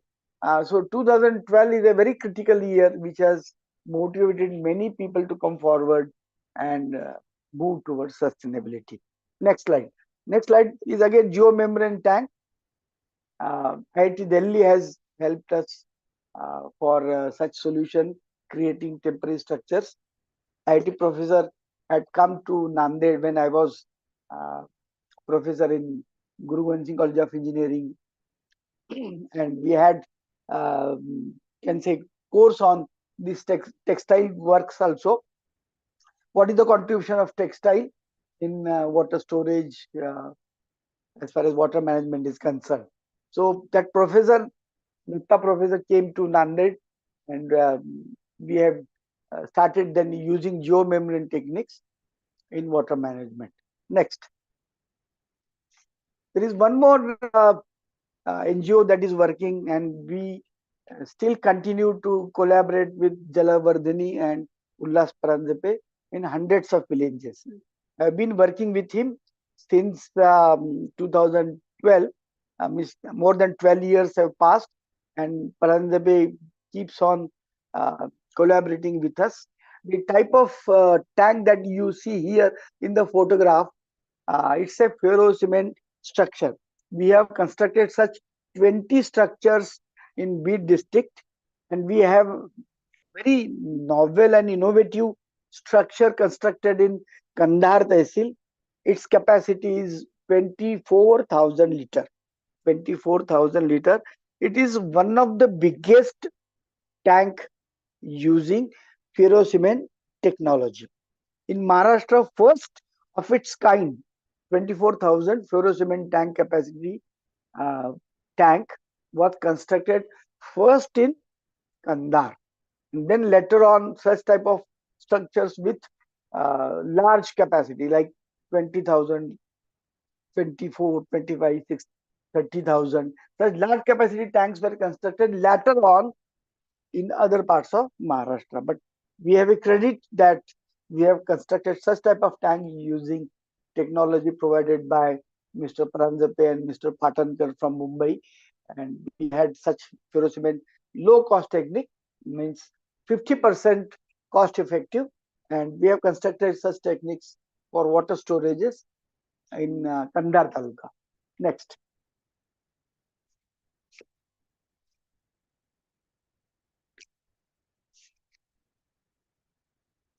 So I was mentioning geomembrane structures. This natural fiber, Ambadi fiber, is the thing.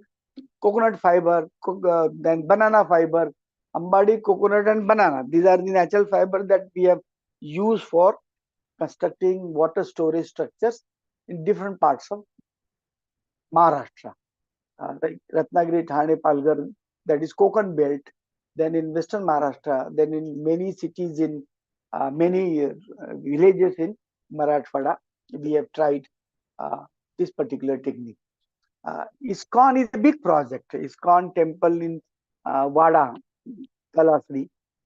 ISKCON has it can say ashram over there, and they required some tank facility. So this tank facility was developed using rejuvenation of streams and some ferrocement structures.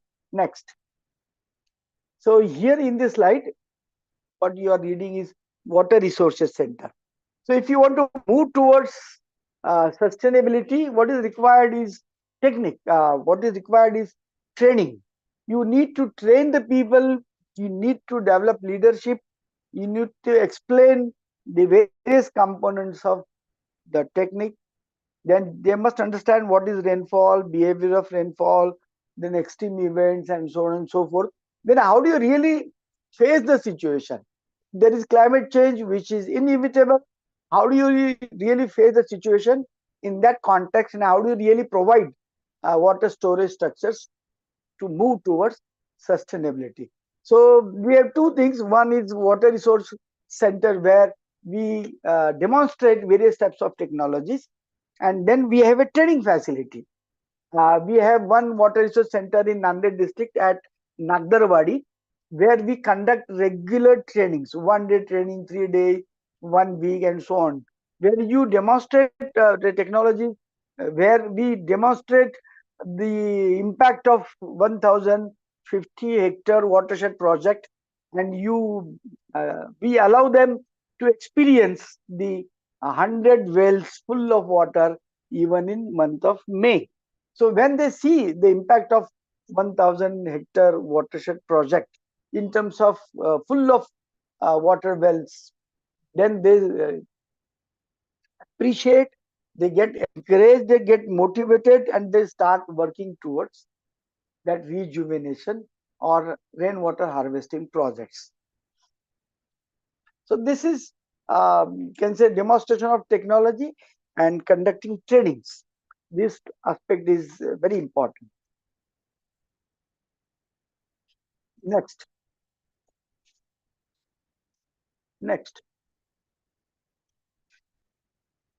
You go to the end of it. There are this NSS camp is very unique example where some 1000 volunteers from Western region gathered over there for 10 days, and they were given training in terms of watershed rejuvenation, deepening, widening, then water flow measurement, then small stone structures for can say arresting water, reducing speed of water in a stream, and so on. Many things were demonstrated over there in 10 days time. 1000 volunteers from different parts of Maharashtra as well as Gujarat, Goa were benefited because of this 10 days training at Golab, Ratnagiri River, Ratnagiri district. Next. So this training is also equally important. Next. This I have explained. This is actual construction in Jalna district. Next. Ganewadi, these people are sitting in the tank. This photograph I have included in the presentation. This is Ganewadi tank, 4 MLD, 4 milliliter per day supply to Dalna city. But these people are sitting in the Ganewadi tank. No water at all. It is only silted up. And it has then Ganewadi Sanrakshan Manch has started working on that, and then some capacity was recovered. So Ganewadi Sanrakshan Manch has worked in Ganewadi tank, then on the can say downstream of this Ganewadi Bandara, then Kundalika, then Sina, Kundalika Ramtirth Bandara I have already shown you. So this is the community effort of various communities from Jalna city who have worked on various parts of water supply projects for moving towards sustainability. Otherwise, if you means earlier prior to 2012, when you move towards Dalna bus stand, you find that the Sina River, Kundlika River, they were only full of dirt and waste material being dumped into it, and no water at all. So these people have various communities. There are various groups who have contributed towards restoration mechanism. Next part. One more effort I wish to. This Ramtin Bandara I have already shown you earlier. This is pre-situation when the desilting work is in process. I have shown you photograph where a boy can jump into it, swim after completion of Bandara project. Next slide. Next. A school also can contribute in this. Chetapada school in a school has taken initiative. This Bogao is in Jintur. Jintur is a dot affected tehsil of Parbandi district. Again, 2014 story. You will find that there are many stories, means many works have been done. This tank on the back side of myself, DSM College, Mrs. Dudgaonkar have taken initiative in desilting this particular thing. Earlier, before 2014, I have visited this tank and it was full of silt. There was no water at all. There was no chance of getting water from this particular thing. And lakhs of rupees were spent, 5 lakh at least were spent in desilting. And now we can see in 2014, and still it is continuing to supply water, recharging in the nearby area. Next slide. Next slide indicates then training, then resource center, demonstration. So if you want to move towards sustainability, consultation is very important. Every part of every stakeholder, whosoever is concerned, who is consuming water, who can contribute, who can administer, who can think of it, who can encourage, who can appreciate. So every stakeholder should be involved, and we have conducted such meetings. One in Jalna in 2014, means after so many projects in the state of Maharashtra in various districts like Satara, Sangli, Nagar, then Jalna, Sambhajinagar, Nanded, Bid. So after so many initiatives, we have conducted one common meeting, and from 2014 onwards, we have started conducting such meetings very regularly. Like we had meeting in 2014, 2015 we have conducted similar meeting in Latur, 2016 we have conducted similar meeting in Nagar. So this we have continued. Then later on, we have linked up such meetings with university in Jalgaon University, in Nanded University, in Sambhajinagar University. University we have linked up with this particular initiative. We expected that university should lead this particular type of consultation, where various types of stakeholders are coming together discussing the impact of various rejuvenation works. This was very successful because the lady that you see in the photograph is the collector of Dalna and CEO of Dalna Jilla Parishad. They have attended this particular meeting. Forest people have attended meeting. So various stakeholders coming together will can say encourage people to move towards sustainability. Earlier I mentioned about Bid district, where the collector was very appreciative, and he has helped us to offer all types of permission made available within no time, and he has welcomed our initiative to work over there. Next, I think this is the end of part 1. Amol, can you continue with part 2? Yes, sir. Yes, sir. Ah. Yes, sir. Yes, sir. Part 2 means I have a demonstration of technologies. Then I have talked about I can say training programs conducted in colleges, universities. Then I have talked about meetings. So these are the various initiatives to move towards sustainability. Try to look at it Without this, without people encouraged to take part in it, things are not possible. So Jaladut project is another initiative that has lasted for at least can say 10 years. First, next slide. First Jaladut project was can say conducted by Jalavardhini. I am trustee of Sevavardhini. Sevavardhini has conducted this project. One of the company from Pune has helped us, provided CSR for this particular thing. So Jaladut project, wherein we trained 40 participants from can say various organizations, 35 organizations in the state of Maharashtra. So we have selected 35 organizations who will lead this work, in their villages by taking the support of community. They will be able to plan. They should plan the can say water resources development work in their village, in their watershed, in their stream, in their tank.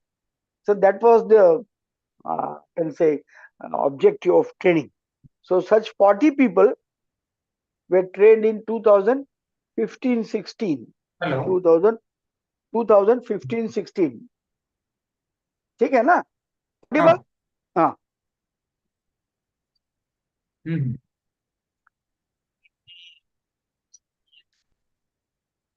So this Jaladut project try to understand the sequence of ठीक है ना?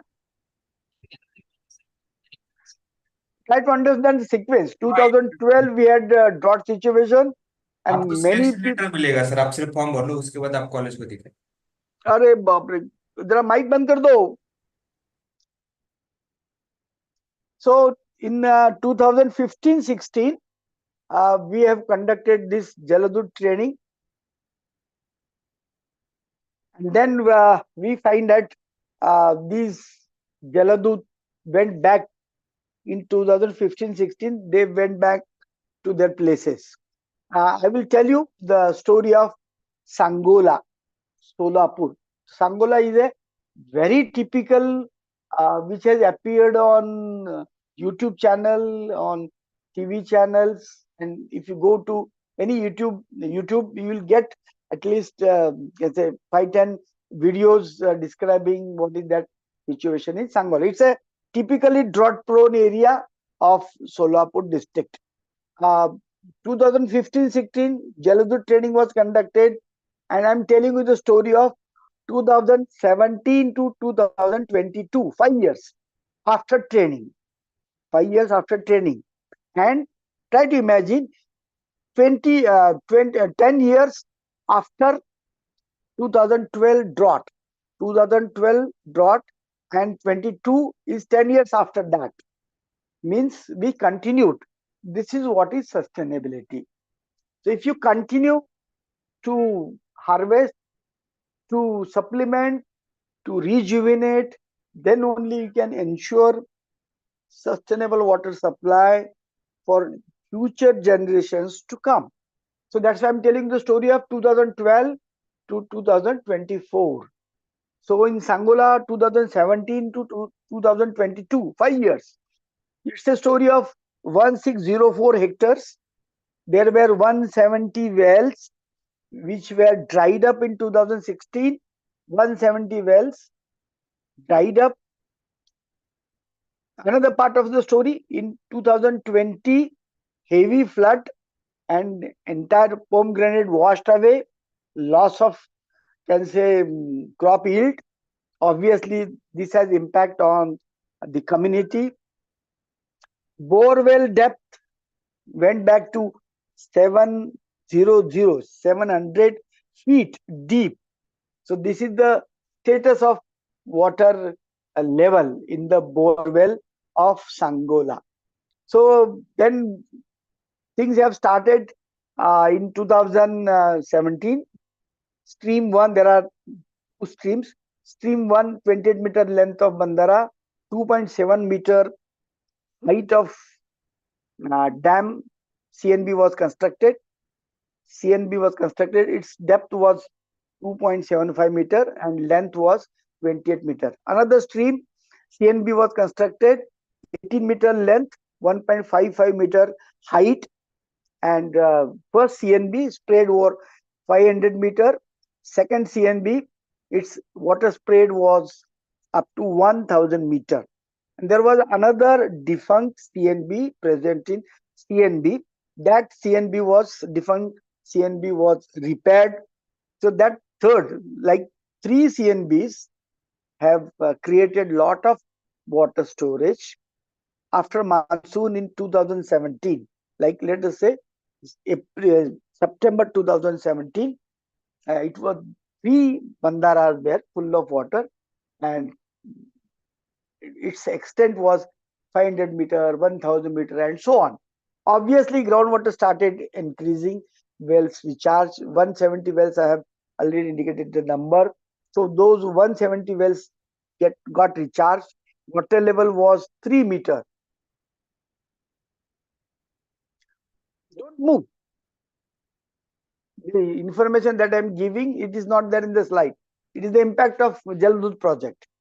So water level has gone up 700 meter deep in borewell. It has come up to 3 meter from ground. It's a typically dry land agriculture. Dairy work was initiated. 12,000 to 15,000 liter milk production consequent upon such water facility made available. The monthly income has gone up 80,000 to 3 lakh monthly income of a family. 26 farmers paid up their bank loans. So this is the impact of Jaladut project. It's a training program for 40 people, 35 NGOs, number of villages, and for each village, I have talked about Sangola. I can talk about then Padascale, Sangli, again typically drought-prone area.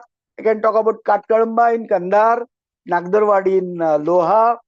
So these are the villages, means at least 35 villages we can describe as an impact of Jaladut training and the work that they have started with.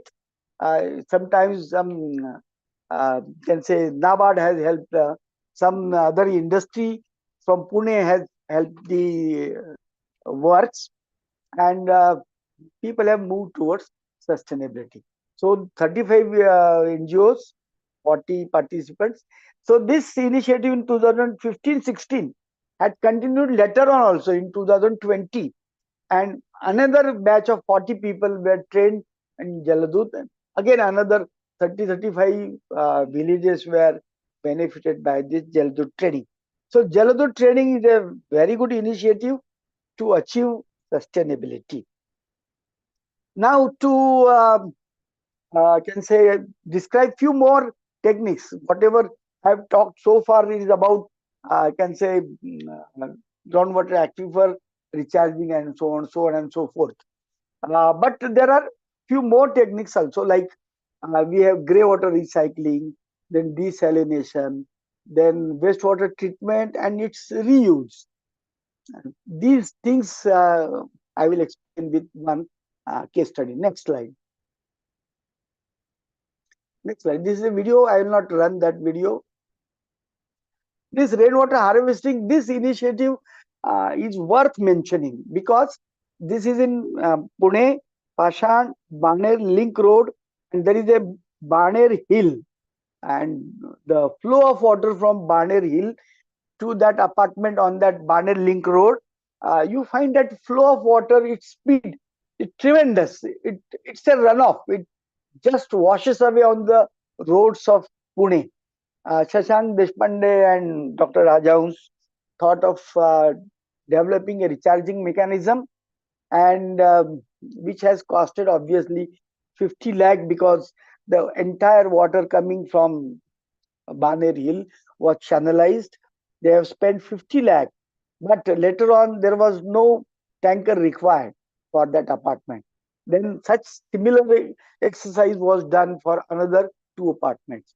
This is the story of runoff management in Pune on Baner Link Road. Next slide. I will now talk about a few more initiatives as far as I can say. Next, I'll skip this rainwater harvesting because time is not there now. You skip entire thing. Yes, sir. You skip this all the slides and move towards can say wastewater treatment. This is a school initiative. Next.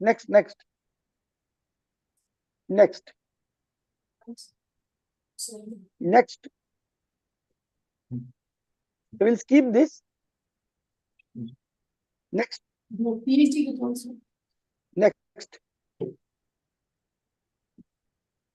Next. This is about CRPF Mutkhed. This is a very successful case study. A campus.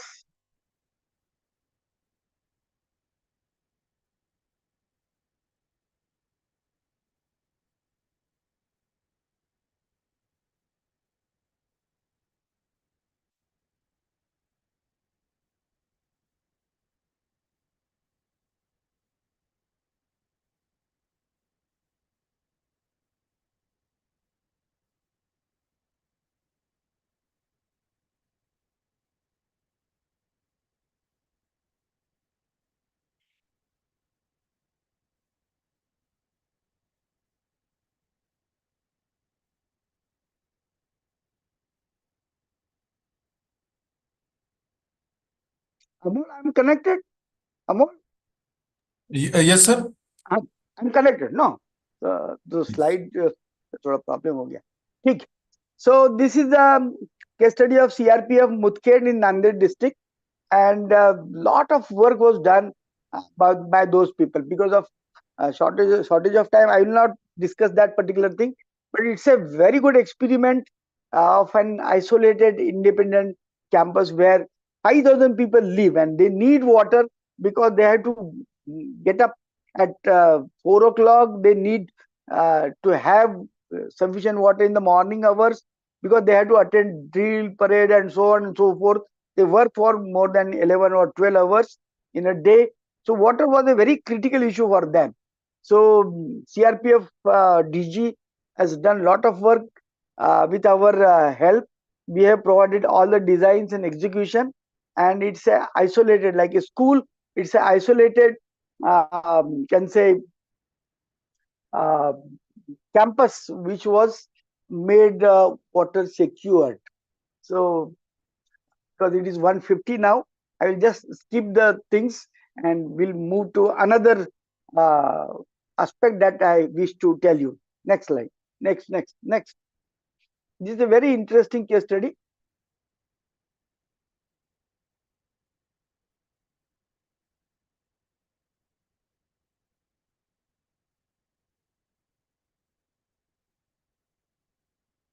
You can see the numbers, 2 lakh meter cube and so on.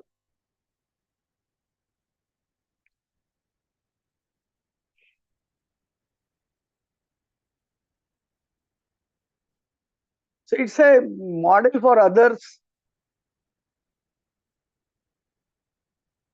Next.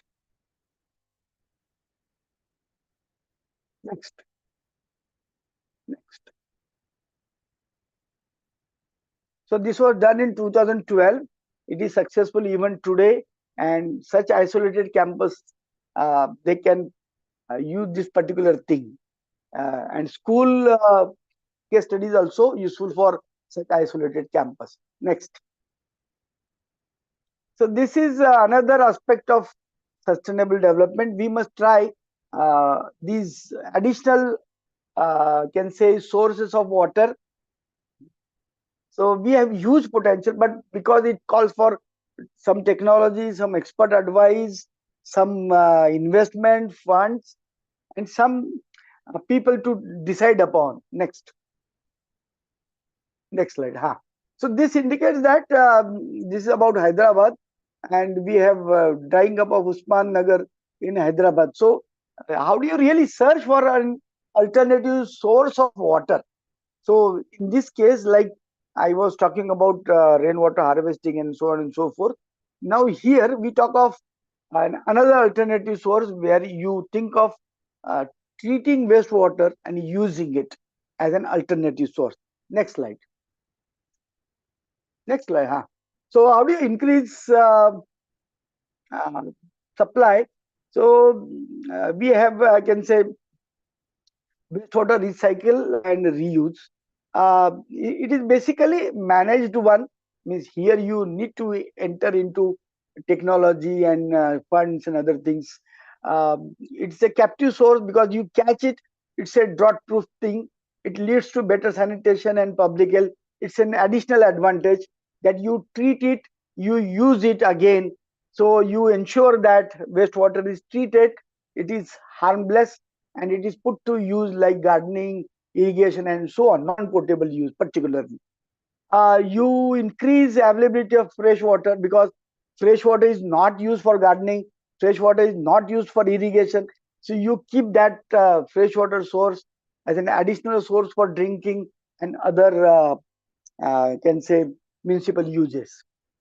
End use driven treatment, then possible cost recovery also. I have one more example from Nagpur that will highlight this particular aspect. Next slide. Next slide. So this is a huge potential. This is a huge potential. Urban reuse categories: industrial use, groundwater recharge, indirect potable reuse, direct potable reuse. These are the possibilities. Next slide. There is a case study of Nagpur. Next slide. So when we have started talking about this additional source, we have started projections. From 2009 to 16, what can we do in this particular line of water reuse after wastewater treatment? So this is a potential projection. Then people have started working on that. Next. Next slide. This is about technology. It's a costly technology and needs expert advice. Next. Next. So reuse projects in India. Industrial reuse water supply to power plants. We have 7.5 MLD and 15 MLD in Delhi, 70 MLD at Nasik, 130 MLD at Nagpur, 20 MLD at Anjar, that is Saurashtra. For non-potable urban uses, 10 MLD at Okhla, Delhi, 4.5 MLD in Delhi, 1.5 MLD Kaban Park, Bangalore, 20 MLD and 2.5 MLD in Hyderabad. And that's why I have shown you the uh, Usman Nagar, Usman Sagar site of Hyderabad, which is completely dried up. So in that case, you have to have additional source of water. So where do you really search? It's a water reuse projects. So for industry, that is possible nowadays. For municipal sector, that will take some time. For industry, because industry pays a huge amount of cost for water, so their cost is comparable. That's why they can enter into such alternatives. Next. Next slide.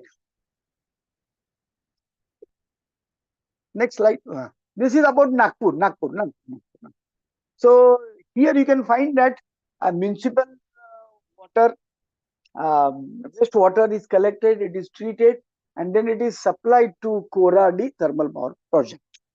So you'll find that many times in summer, such thermal projects, thermal coal projects, coal-fired projects, thermal projects will be shut off because there is no water. They need water, lot of water for running this particular plant. So in that case, if shutting off power plant means, can say, scarcity of energy also, scarcity of electricity also. So in that case, such a wastewater treatment and then creating additional source of water for thermal power projects, it's a very good alternative. So similar to industrial uses, this thermal power project like Kurali had same fate. Many a times no water, the plant will be shut off. Next slide. It's a win-win situation. Means Nagpur Municipal Corporation, otherwise its wastewater is not treated, it is just let off. So it is treated and then Koradi project is purchasing it. So NMC, Mahajanko, everybody is then benefited. Mahajanko to pay 15 crore per year for 110 MLD sewage supply to NMC. So NMC gets two advantage. One, they get 15 crore from Mahajanko, plus because of this 120 MLD sewage is treated to good standards. So this is an advantage. Otherwise, they are expected to do, but they are not doing it. Any municipal corporation like Sambhajinagar, or you can talk about Mumbai, Pune, Nagar, you'll find that treatment of sewage is a very critical issue. People will not prefer to do it, but because Mahajanko is paying them 15 crore per year, they are prepared to do it. So it's a win-win situation for Mahajanko as well as for Nagpur Municipal Corporation. Next slide.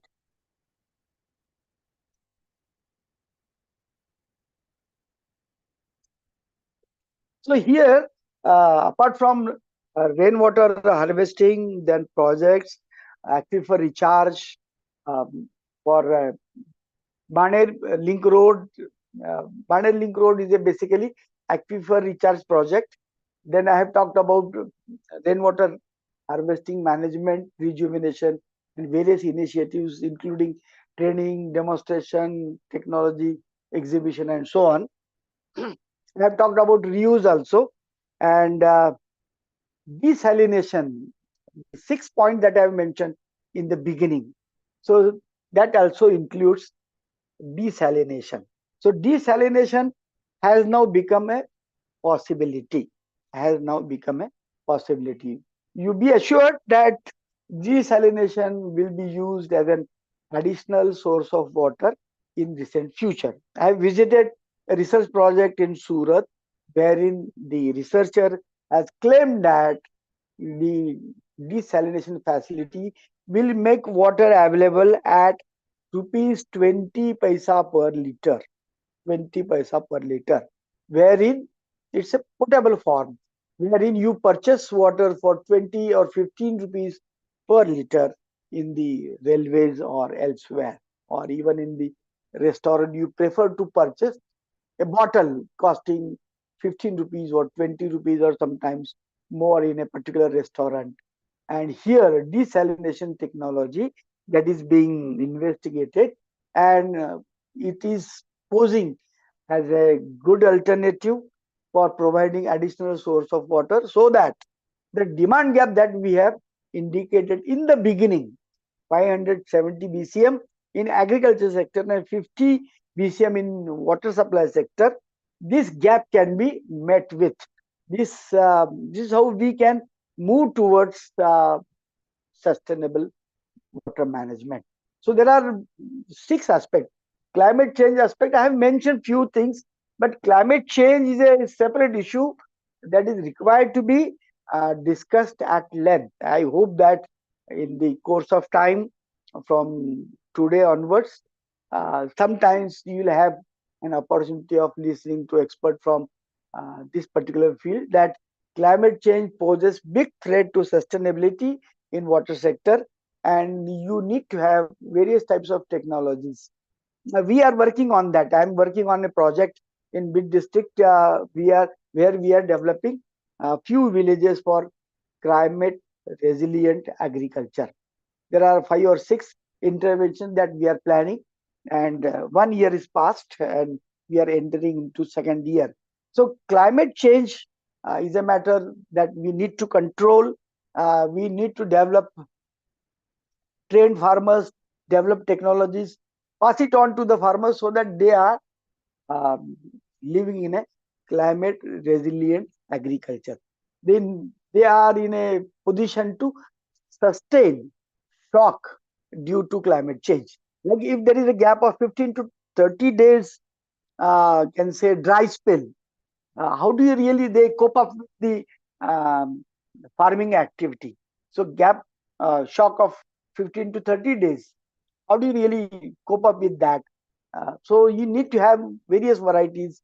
You need to have additional source of income so that you sustain and you come out of that particular shock. So climate change is obviously a great threat to sustainability, and there are many schemes being run by government of Maharashtra, government of India. Uh, I was mentioning that I'm working on one project in this district for climate resilient agriculture. So this is an aspect that is required to be talked about in detail. So these are the things, as I mentioned earlier, we need to have, I can say, climate monitoring of climate. We'll skip that demand side management. There are two more things, but we'll skip. Don't move, don't move, don't move. We'll skip that water metering and demand side management. So we'll skip that because time doesn't really permit. It is 2 o'clock now. So there are two more aspects, but initially I have listed up 6 things: monitoring of climate change, and I can say actually for recharging, rainwater harvesting, then grey water reuse in a, I can say, school, college, or individual also. Grey water comes from bathroom, then sink, that can be treated, filtered out, and reused for gardening purpose. So that is an additional source of water in municipal sector. So grey water can also be used in irrigation also. We have one such system in Ambejogai. We have another system in Jatwada also. I have indicated that Jatwada has developed a rainwater harvesting system. At the same time, Jatwada school has developed a grey water system also. It's worth visiting, and that's why I conclude with these 6 aspects: climate change, reuse, rainwater harvesting, aquifer recharge, and allocation of water resources for agriculture and domestic purpose. This is how, which I have in the discussion, I have highlighted the importance of training, importance of stakeholder consultation. Also, without consultation, we cannot really move forward, and that's why the case studies that I have discussed in 2012, 13, 14, 15, 16, these are very useful and guiding principles for moving towards sustainability. With these words, I thank you for your patient listening to my presentation. I thank you all. Wish you best of luck. Thank you, sir. So, on behalf of UGC Malviya Mission Teachers Training Center, Dr. Babasaheb Ambedkar Marathwada University, Chhatrapati Sambhajinagar, my special thanks to our resource person, Dr. Upendra Kulkarni sir, who has devoted nearly around 3 hours for this inaugural session. We are really thankful, sir, for setting the tone of this event through your beautiful inaugural address. So, with the permission of our resource person, I declare that this first session is over. हम सभी लोग यहाँ पर gather होंगे 2:45 पर next session के लिए. Thank you.